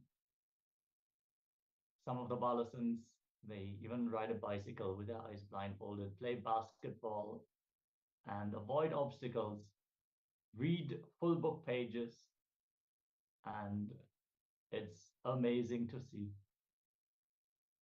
Some of them, they take one picture, and with their eyes blindfolded, they redraw the same picture once more.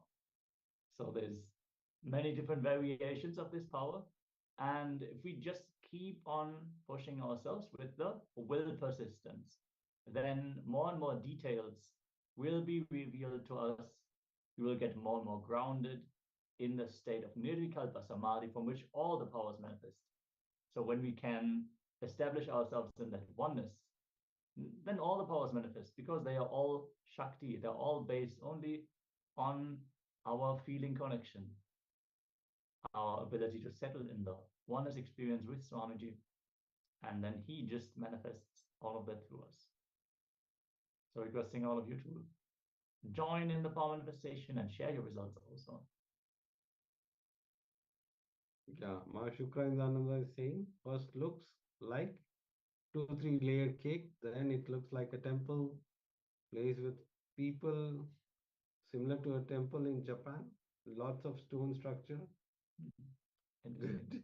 Actually, I wanted to select a picture of a cake at first. I wanted to type, but because you were on camera, I just selected whatever picture was there. It was actually, that was my first intention. Okay. Let us project the image on screen that we have shown in the meantime. It is a teacher in front of a class with a virtual whiteboard. There are some stickers on a mirror. of some students, someone playing basketball, and you can see some of the students are sitting there. Yes. All right. Okay.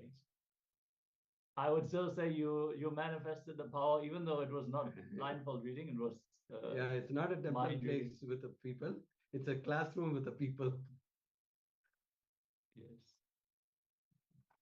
So beautiful. Thank you for sharing and participating. And let us now get ready for the first Jnana segment of the day. Today, as we are going to cover the four tattvas, the four powers, and their significance in our life and in the very existence itself, we're going to start with the first of the four tattvas, which is integrity. Let us listen in as Swamiji is going to reveal about this fundamental universal principle. Let us all sit straight with our head, neck, and spine in a straight line and listen in deeply as we learn about integrity.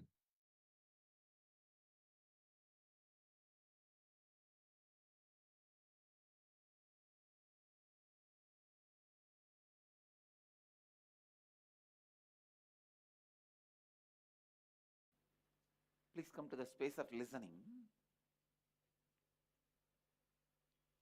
The principles based on which the whole cosmos functions, more than the principle, they are your birthright. Understand this one example. There is a old house and house has one room which is locked for centuries. Nobody knows what is there in that.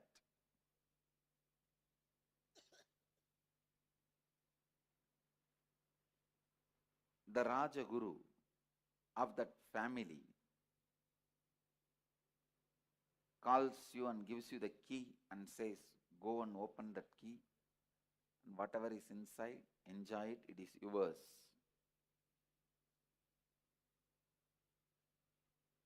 Naturally, you say, no, I have a lot of work. Why one more work? I am not interested. Who will go into the house and who will go into the room and who will open?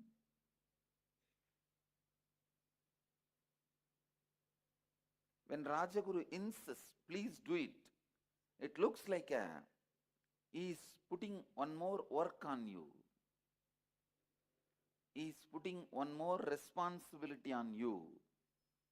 He is forcing you to do something. But when you go and open the door and see the treasure, large treasury. Any of you have seen literally with your eyes any treasury? Any of you? Any of you have seen in your life any treasury? I saw twice in my life. One, Anandapadmanabha Swami. I saw in few years before it became public when that king invited me to his palace. That is now overnight it has become world's richest spiritual institution. In Kerala, nearby a state, there is a temple, Padmanabha Swami temple. It literally feels like somebody slapping you. No, really. The treasury now which is made public, I saw, they are saying that it was not open, it was not accessible and all that. It's lie. It was under the control of king and it's a temple of Vishnu. I myself saw. It's literally like you faint. Because each diamond, see actually when I went, it was all packed in gunny bags. When they showed me, something like a 90 gunny bag. And I asked him, what is there in this gunny bag? Why are you keeping this in the underground room? Oh, Swamiji, that and all is diamonds. And if you see, there's a photograph also. Few photographs we have with that king in palace, and when he was taking me around the treasury, of course we could not complete seeing.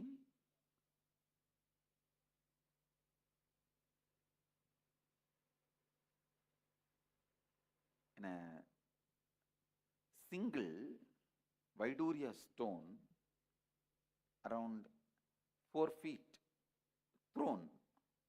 The whole throne is single Vaidurya stone. In single Vaidurya stone they have carved. I don't know how many 1,000 crore it will be. And once I saw the Venkateshwara's treasury, Tirupati Venkateshwara's treasury. Anyhow, I'm just giving you the idea of what is treasury. If you find the treasury in that room and make it as yours, after that, will you feel what that Rajaguru was telling you is a responsibility, is a work? No, it's your birthright. Please understand. Before you open the door and acquire the treasury, acquire the treasure, it's a work. After you acquire the treasure, it's your birthright. Exactly the same way, these principles, these 4 principles, before you live them and start opening up to all the treasures of these 4 principles, extraordinary powers which you will be receiving by these 4 principles. Please listen. Before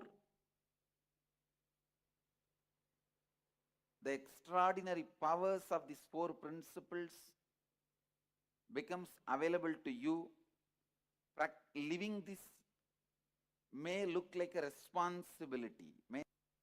Please listen. Come to the space of listening.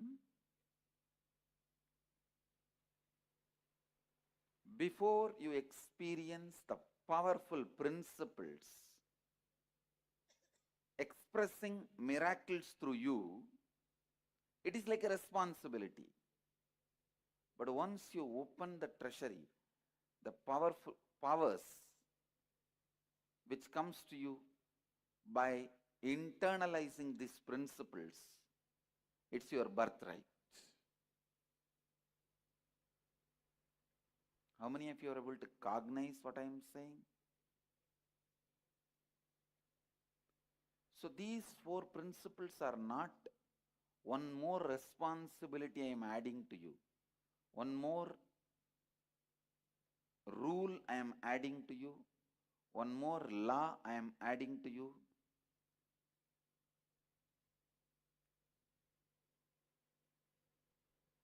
It is the treasure I am adding to your life. Understand? I think still many of you are not cognizing. If you cognize the treasure is getting added to your life, you will sit straight.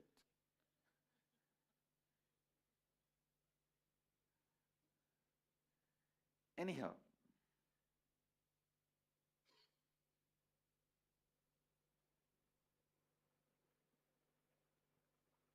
maybe when you start seeing the extraordinary powers, these principles can add in few days. You will see that excitement happening in you. You will see that experience happening in you.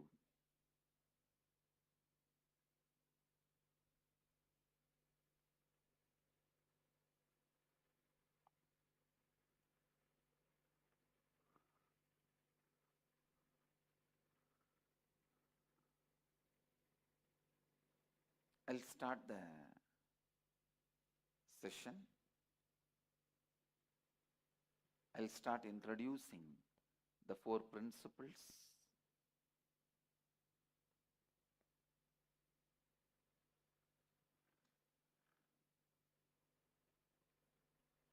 first principle. Please come to the space of listening. Now literally you are getting initiated into these tattvas, into these principles. How many of you are listening? So listen. The first principle, integrity, means integrity is you fulfilling the word and thought you give it to yourself and to others, and experiencing state of completion with you and with life. Listen. Integrity is you fulfilling the word and thought you give it to you and to others, and experiencing completion with you and others.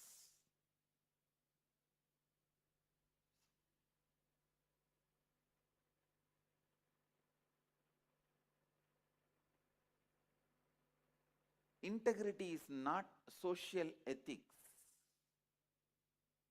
morality. No. I am not talking about integrity as a social ethics or as a morality. I am talking about integrity as a spiritual principle. See, society teaches you, whatever word you give it to others, please honor it, and you have to honor it.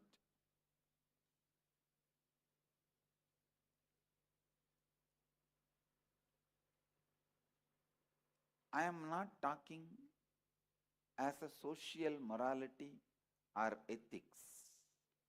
I am talking as a spiritual principle. Please listen. Society many times teaches you to fulfill the words you give it to others, because based on that only society runs. But here, the first thing you need to know, the words you give it to you, the words you give it to you,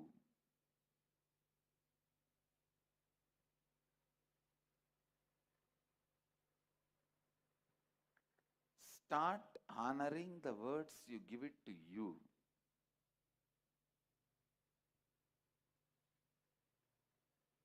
Everyone understands integrity with others. It's like if you give a word to somebody, you will give $1 million within a week. Even by giving your life, you have to give that $1 million. If you realize 6th day, just before the last day, that even if you give your life, nobody is ready to buy for $1 million. You can't fulfill your word. At least call and complete with that person. Tell that person, I can't give you the $1 million before, ahead of the time of the commitment. Even that is integrity. If you complete with that person, I can't do, and stop the mess you are creating in others' life, that is also integrity. This is more external world that everyone understands. But the real integrity starts with the words you give it to you. Please listen. With the words you give it to you.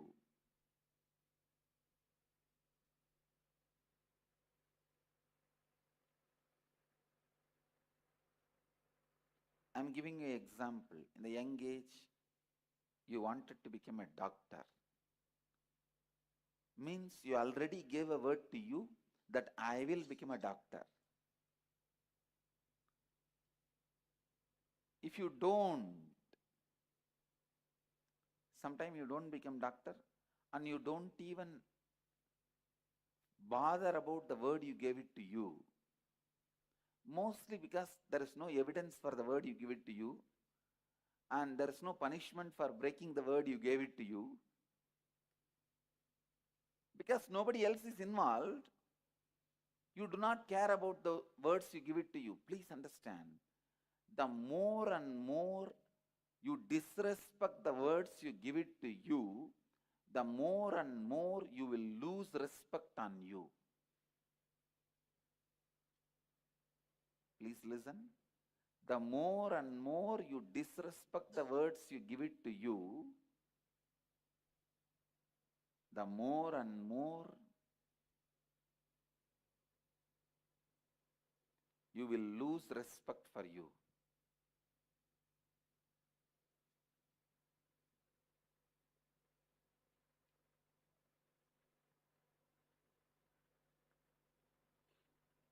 If you have committed with you that I am going to become a doctor, and if you are not able to become, at least complete with yourself, I gave a word to me, oh me, I gave a word to me that I'll become a doctor. Neither I have become, nor I am going to be. So I complete with the commitment. I gave it to you, or I gave it to me. I free myself from this commitment so that I can become complete. It's something new, first time.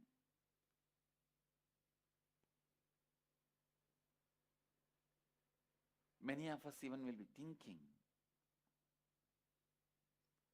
And you know the worst thing, not only we don't honor the words we gave it to us, and we neither complete with the words we give it to us, because this becomes a pattern, we don't even remember the words we gave it to ourselves. How many of you understand that? We don't even remember the words we gave it to us.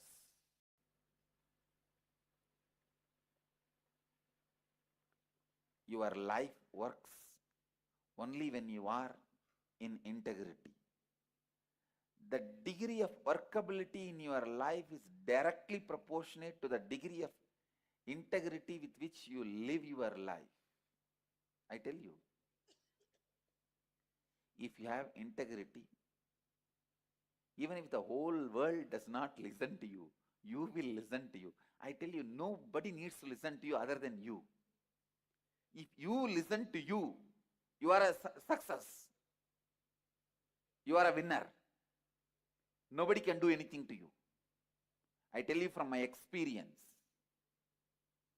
Just if you listen to you, nobody can do anything to you. The being who is in completion, nobody can do anything. Because cosmos wants him alive. Life wants him alive.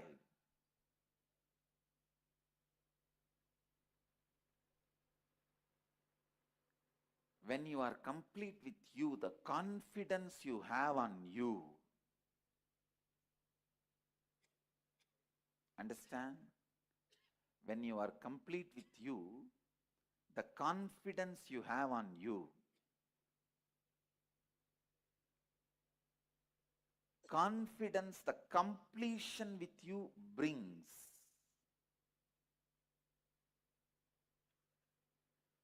Only when you experience the completion, you will understand integrity is not a principle for you to practice. It's a treasury you got. It's your birthright.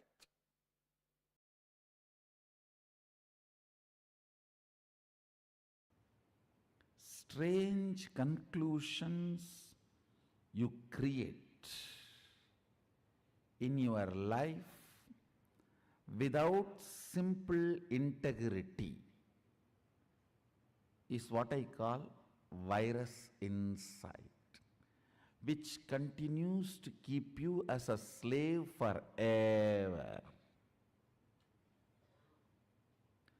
This is the straightforward, most practical solution. You need to understand almost 99% of your conclusions, the cognitions you carry about you, life, strange stupidity.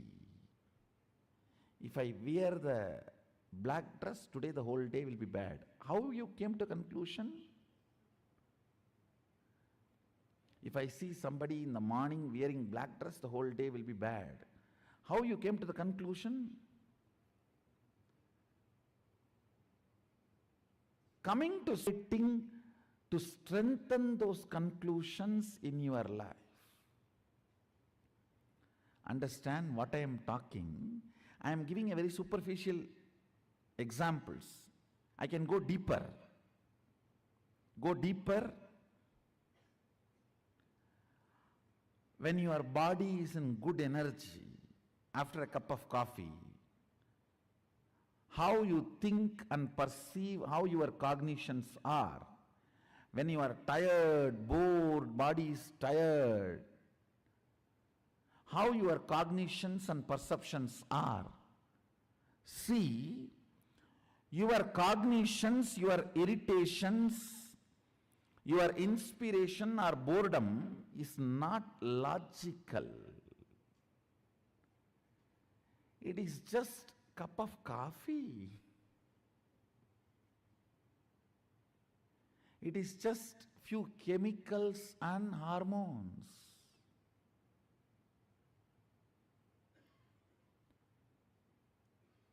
Distrusting your cognitions and trusting integrity as your software. Listen.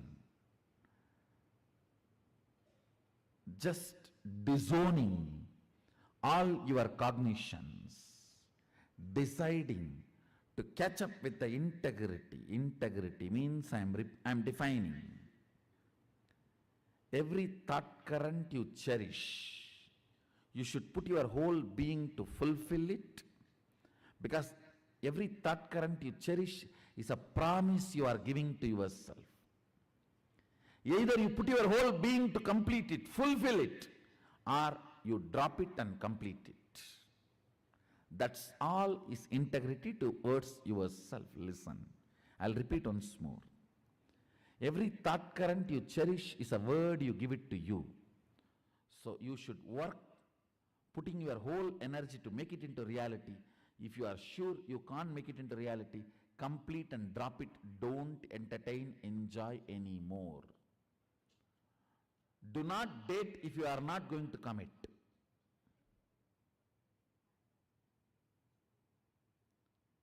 Same thing outside. Give a word only when you are going to live it.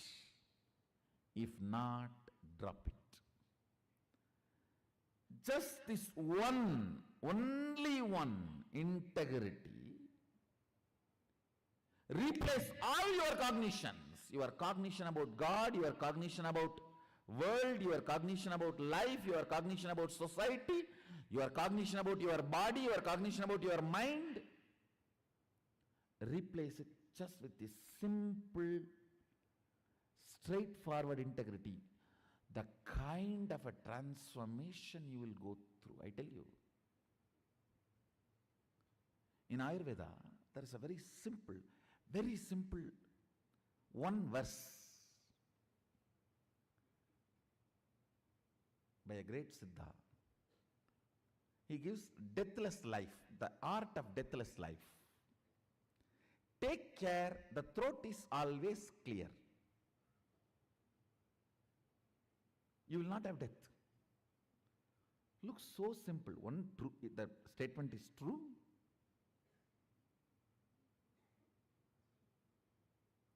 Second,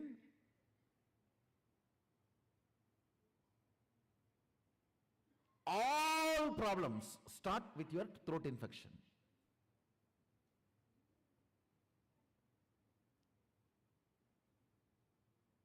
If you can take care, the pashana, the medicine is stored in the throat, you will never, not only you will never die, you will never age old. That is actually the symbolic representation of Sadashiva having poison in the throat. Poison clears any infection even before it starts.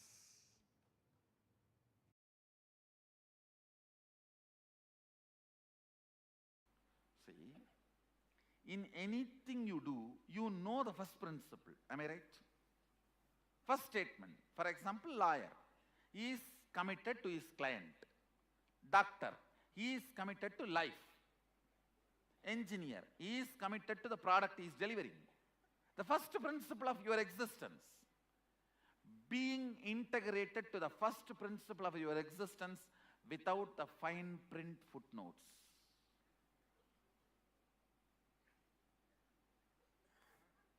See, all of you know the first principle of your existence. Am I right? Being committed to that, being integrated to that. All the other utility transactions cannot touch the integrity of your first principle. They may be there, may not be there. But the first principle cannot be compromised. Cannot be compromised. I tell you, first principle brings strength.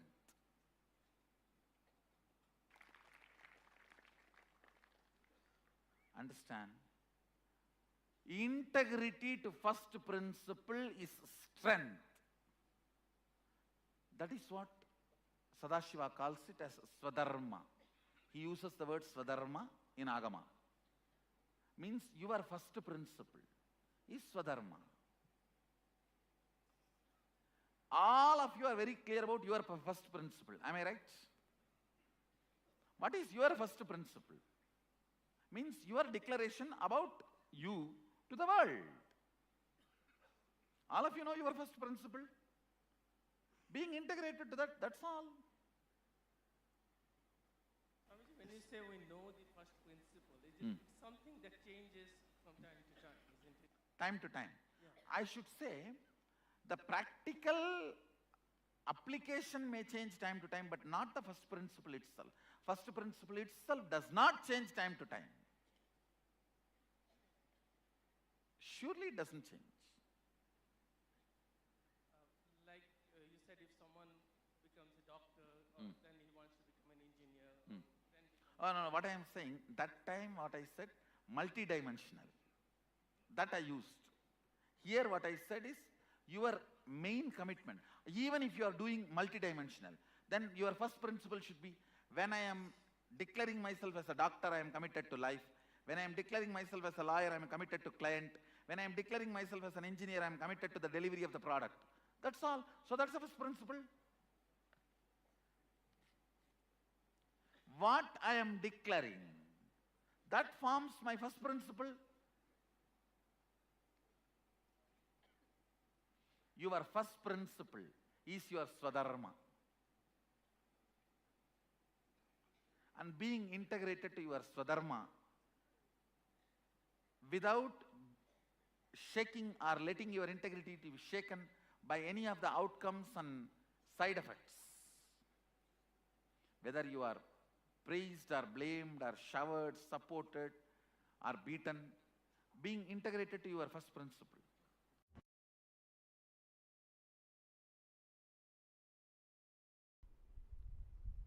Integrity, anything which your cognition cognizes. As on now, I can give you example of how your cognition cognizes anger and lust and even hunger, fear. In that frequency, if you cognize the power of integrity, You will be powerful forever. You will be powerful forever. Not just feeling powerful, you will start manifesting powers. Because if you are integrated to your wife, you will have a very good home. If you are integrated to your boss, you will have very good office. If you are integrated to Guru, you will have amazing cosmos.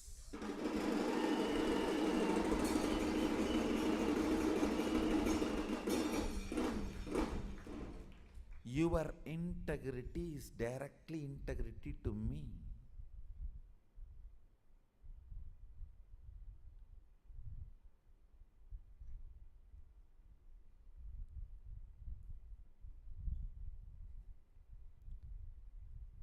I was successful in integrity when I was young because I made it very personal.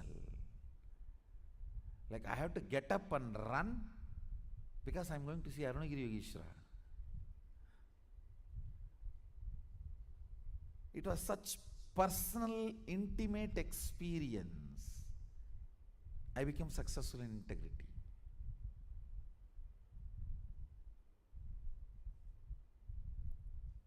Not any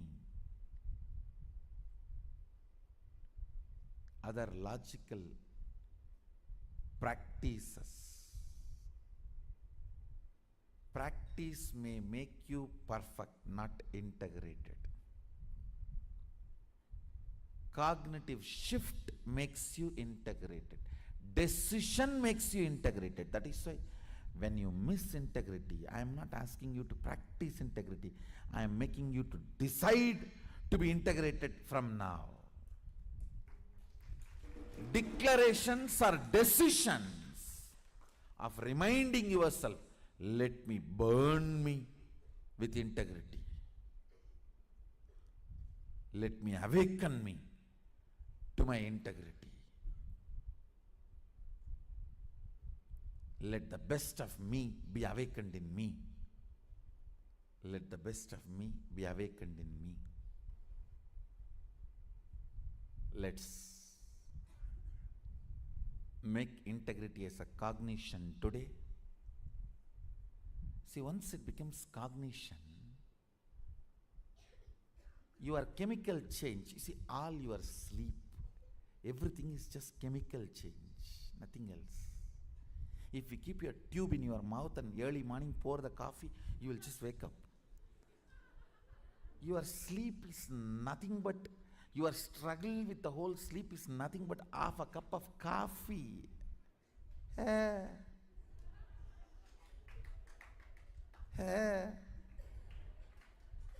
No, really.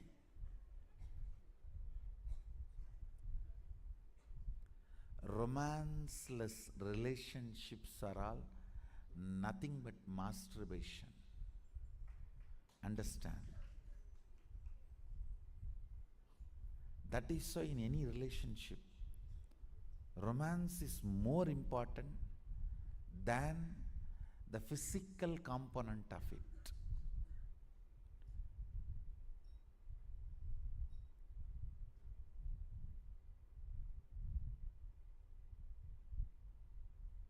All your struggle with the sleep or tiredness or boredom is nothing but simple chemical imbalance.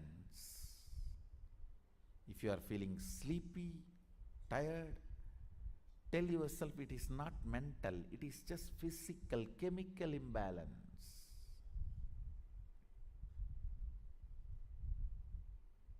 Integrity will clean it up.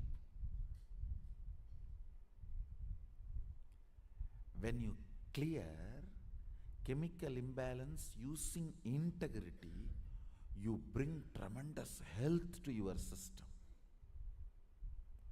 Understand? If you don't sleep because you are watching movie or some other entertainment, Facebook or something else, you may fall sick.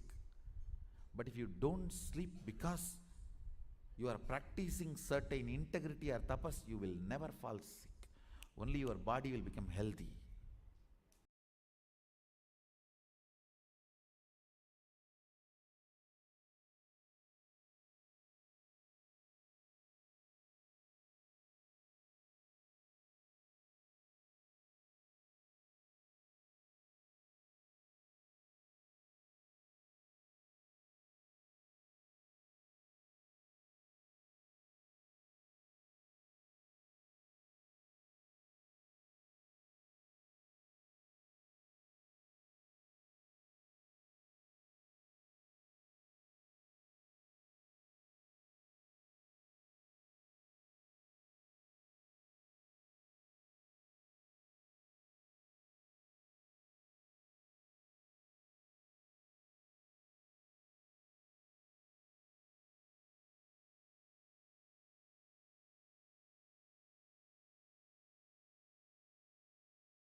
Yes, beautifully. We have received the insights into integrity, multi-layered understandings about integrity.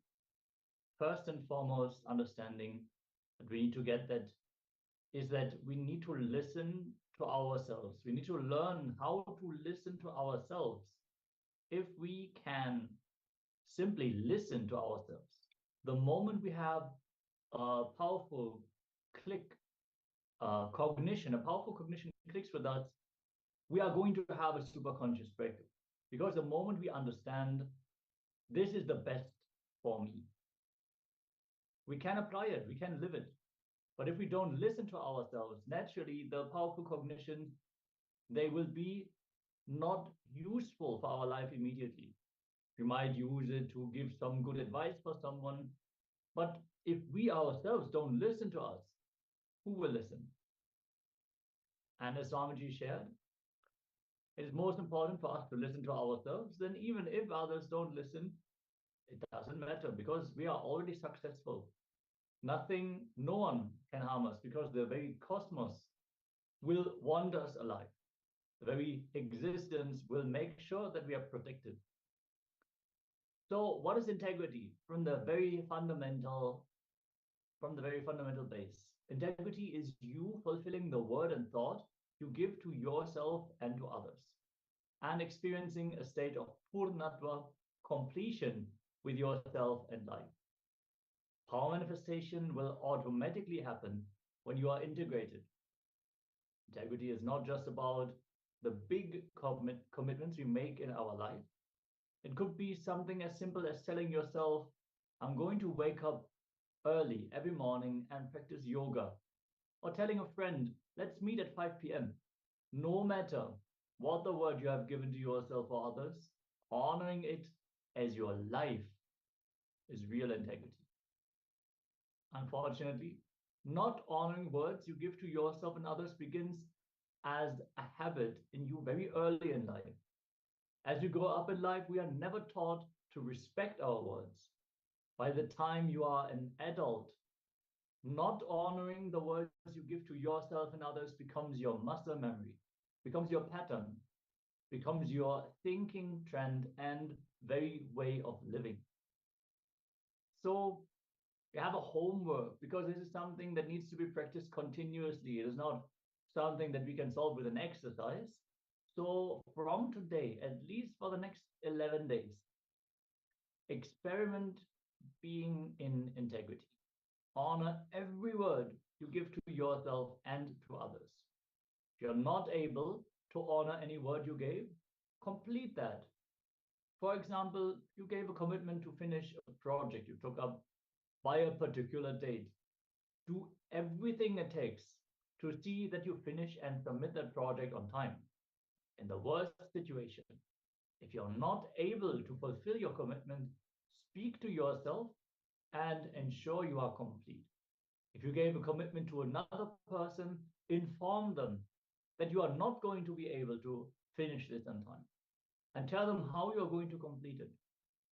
Completion can also mean that if you give everything that you could, but you're not able to make it, to at least inform, remove the expectation that was created about you delivering that goal, that target, being on time for a place.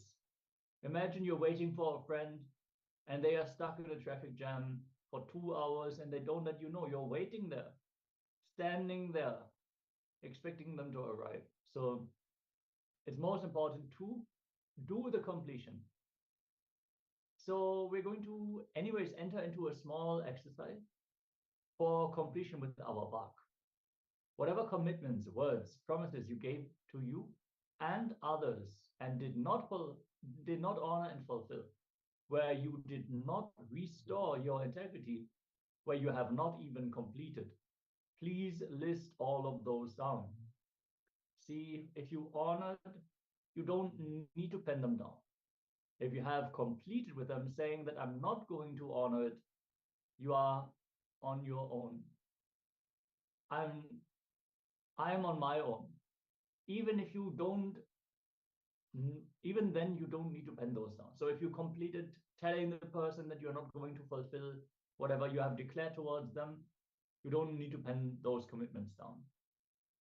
So if you neither completed nor honored the word, please now pen those words down. Yeah, all the words you have given to yourself and to others. It might be simple as waking up morning at 5 o'clock and doing yoga. So if you have said, okay, from tomorrow onwards, I'll start yoga at 4 a.m.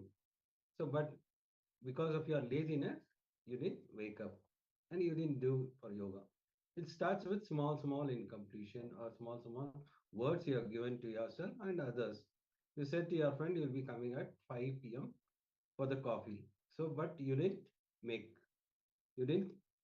turn up. So you have to complete with all those things which you had given to yourself and others, the words you have given to yourself and others. So remember all those words, write elaborately and complete. That is how you manifest the powers. You know you are completed with all those things, then automatically the results it will manifest as a power. Whenever you have a breakthrough, it will manifest as a power. Yes, understand the power of Vak, which is awakened through completion in the field of integrity, is such that your word will hold such a weight that not only people, the very cosmos will listen to you.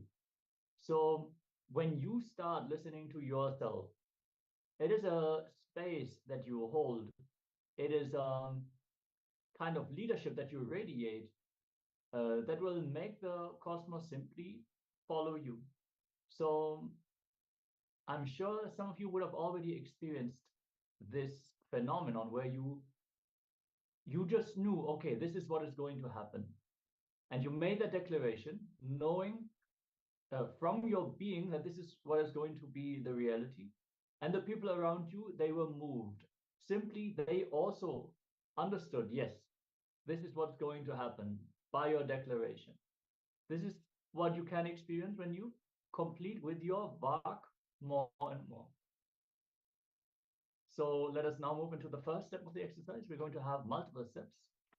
Let's take a few minutes. If you have any questions about integrity or this exercise in particular, let us know so we can attend to it.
Please let us now move on to the second step of this exercise.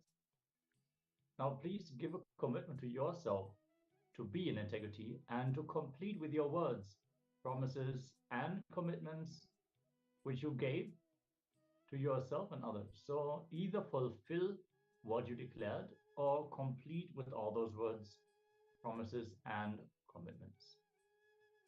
Let's get ready. Hope all of you were able to pen down all the unfulfilled promises that you have given to yourself and others. And now let us declare to complete. As Ramaji has shared, a declaration is a decision.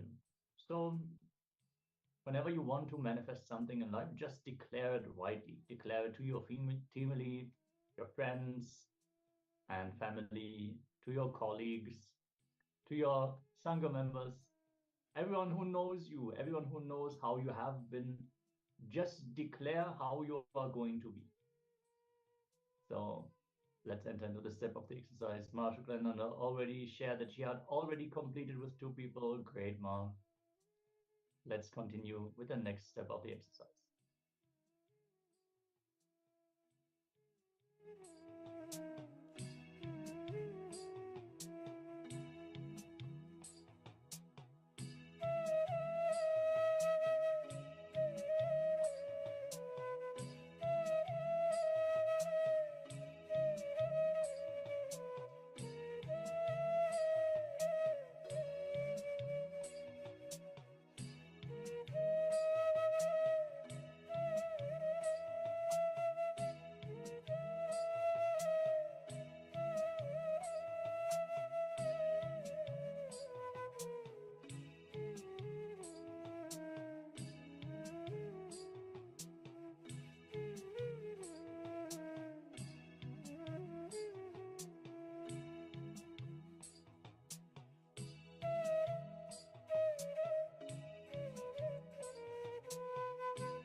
in the third step, we're going to again look into our life.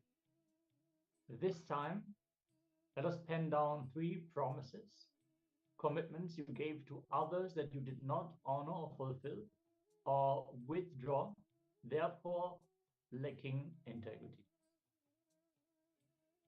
And then make a call to the 3 people and either recommit to honoring the word you gave and fulfilling it, or withdraw your commitment and complete for the word you gave. Sometimes people may not remember that you have given this word, but if you remember, you have to complete with it. So that's what is most important.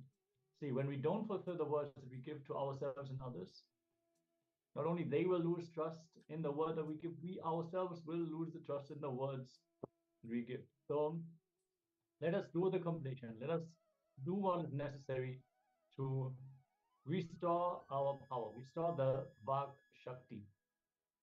If you have any questions about this exercise, let us know. And let's now enter into this exercise.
Yes. After the centralization exit, let's move into the power manifestation session. Today, we'll be having consciousness over matter.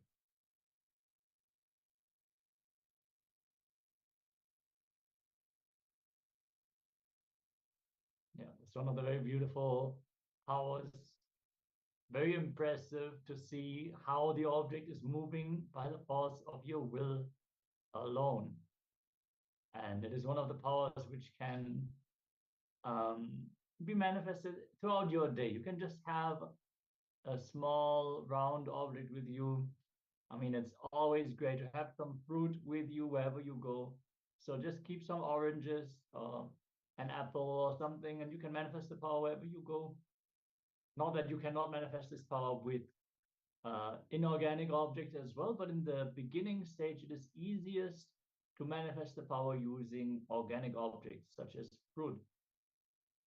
And in the initial state, it is easier to manifest the power on your own palm or on other people's palms. After that comes objects which contain silicon, because the silicon directly responds to the consciousness. From there, you can manifest the power on books or other small objects, tables, and finally the ground itself. Swamiji has explained that your ability to roll the object on a different surface is directly connected to your completion space that you hold with that object. So that is why there's like different levels to this power, where you can finally have the completion with the entire planet itself, with the ground which you are walking on, the ground on which you maybe spat in the past. All these things we don't even cognize what we are actually doing. Swamiji clearly said, if you carry violence in your inner space, every step that you take on the ground is a violation to the ground itself. So when you start going into more and more completion, naturally also your steps will carry that completion. Swamiji said, the being should be so light that if you walk on the grass on a daily basis, there should be no footpath being developed. The grass on which you walk should not die from your steps. That is when you know that you are a real sannyasi in the complete completion.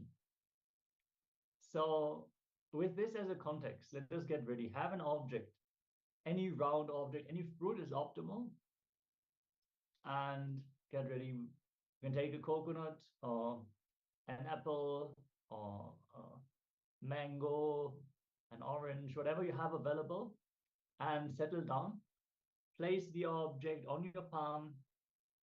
You can keep the palm on a solid surface like a table so it is stable, and then connect with Swamiji in your inner space. Yes, you can take any of the round objects. It might be coconut, apple, or orange, any round object. Chant the Mahavakya intensely, consciously decide, and with the power of third eye, move the object.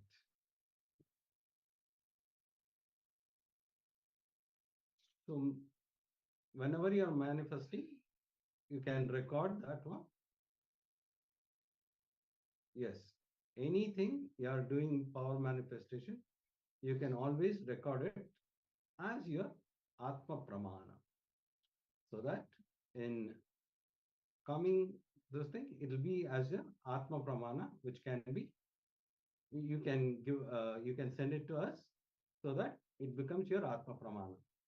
We're actually already working on compiling a set of videos where other people have been manifesting the power of consciousness over matter. It is not yet out, but as a small disclaimer, we are going to have a video where you can entangle to the power manifestation. There are beautiful videos out there where people are manifesting the power of consciousness over matter on various different objects, on various different surfaces, deities, and coconuts. And move. You can clearly see how the deity starts spinning and moving around. It is beautiful to see. So for now, let us get ready. Chant the Mahavakya. Om Nithyananda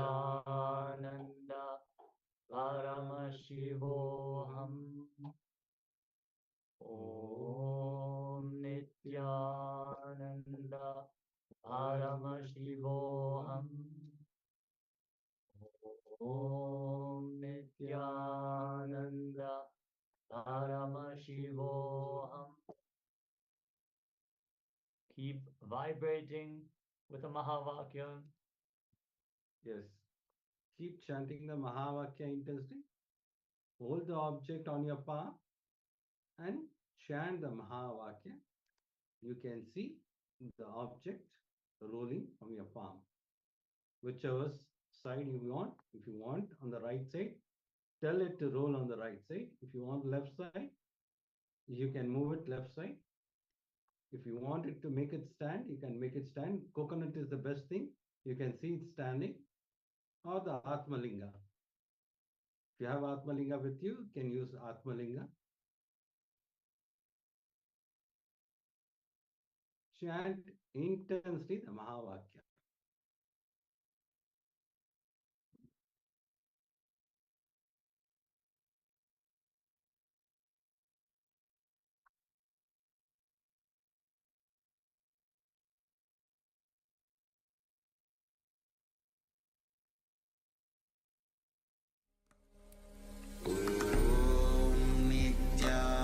Nithyananda Paramashivoham.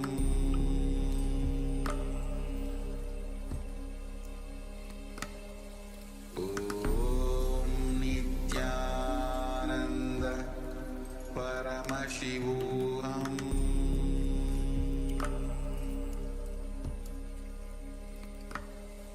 Om Nithyananda Paramashivoham.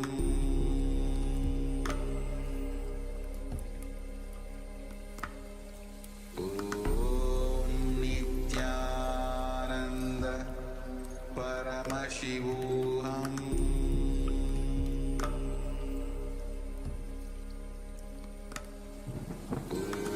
Om Nithyananda Paramashivoham.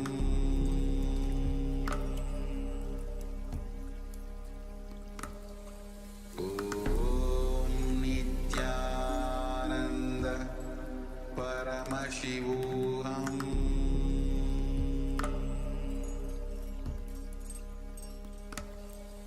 Om Nithyananda Paramashivoham.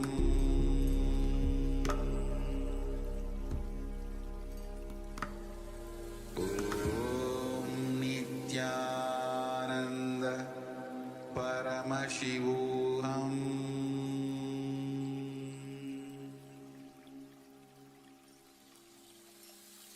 I bless you all. Let you all open all your three eyes.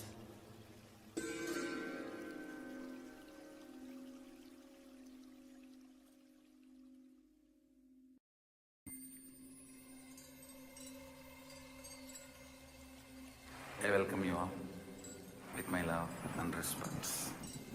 Let you all open all your three eyes. Om Nithyananda Paramashivoham.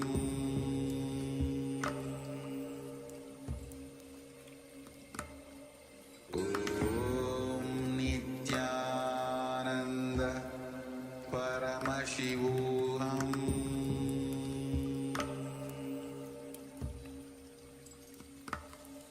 Om Nithyananda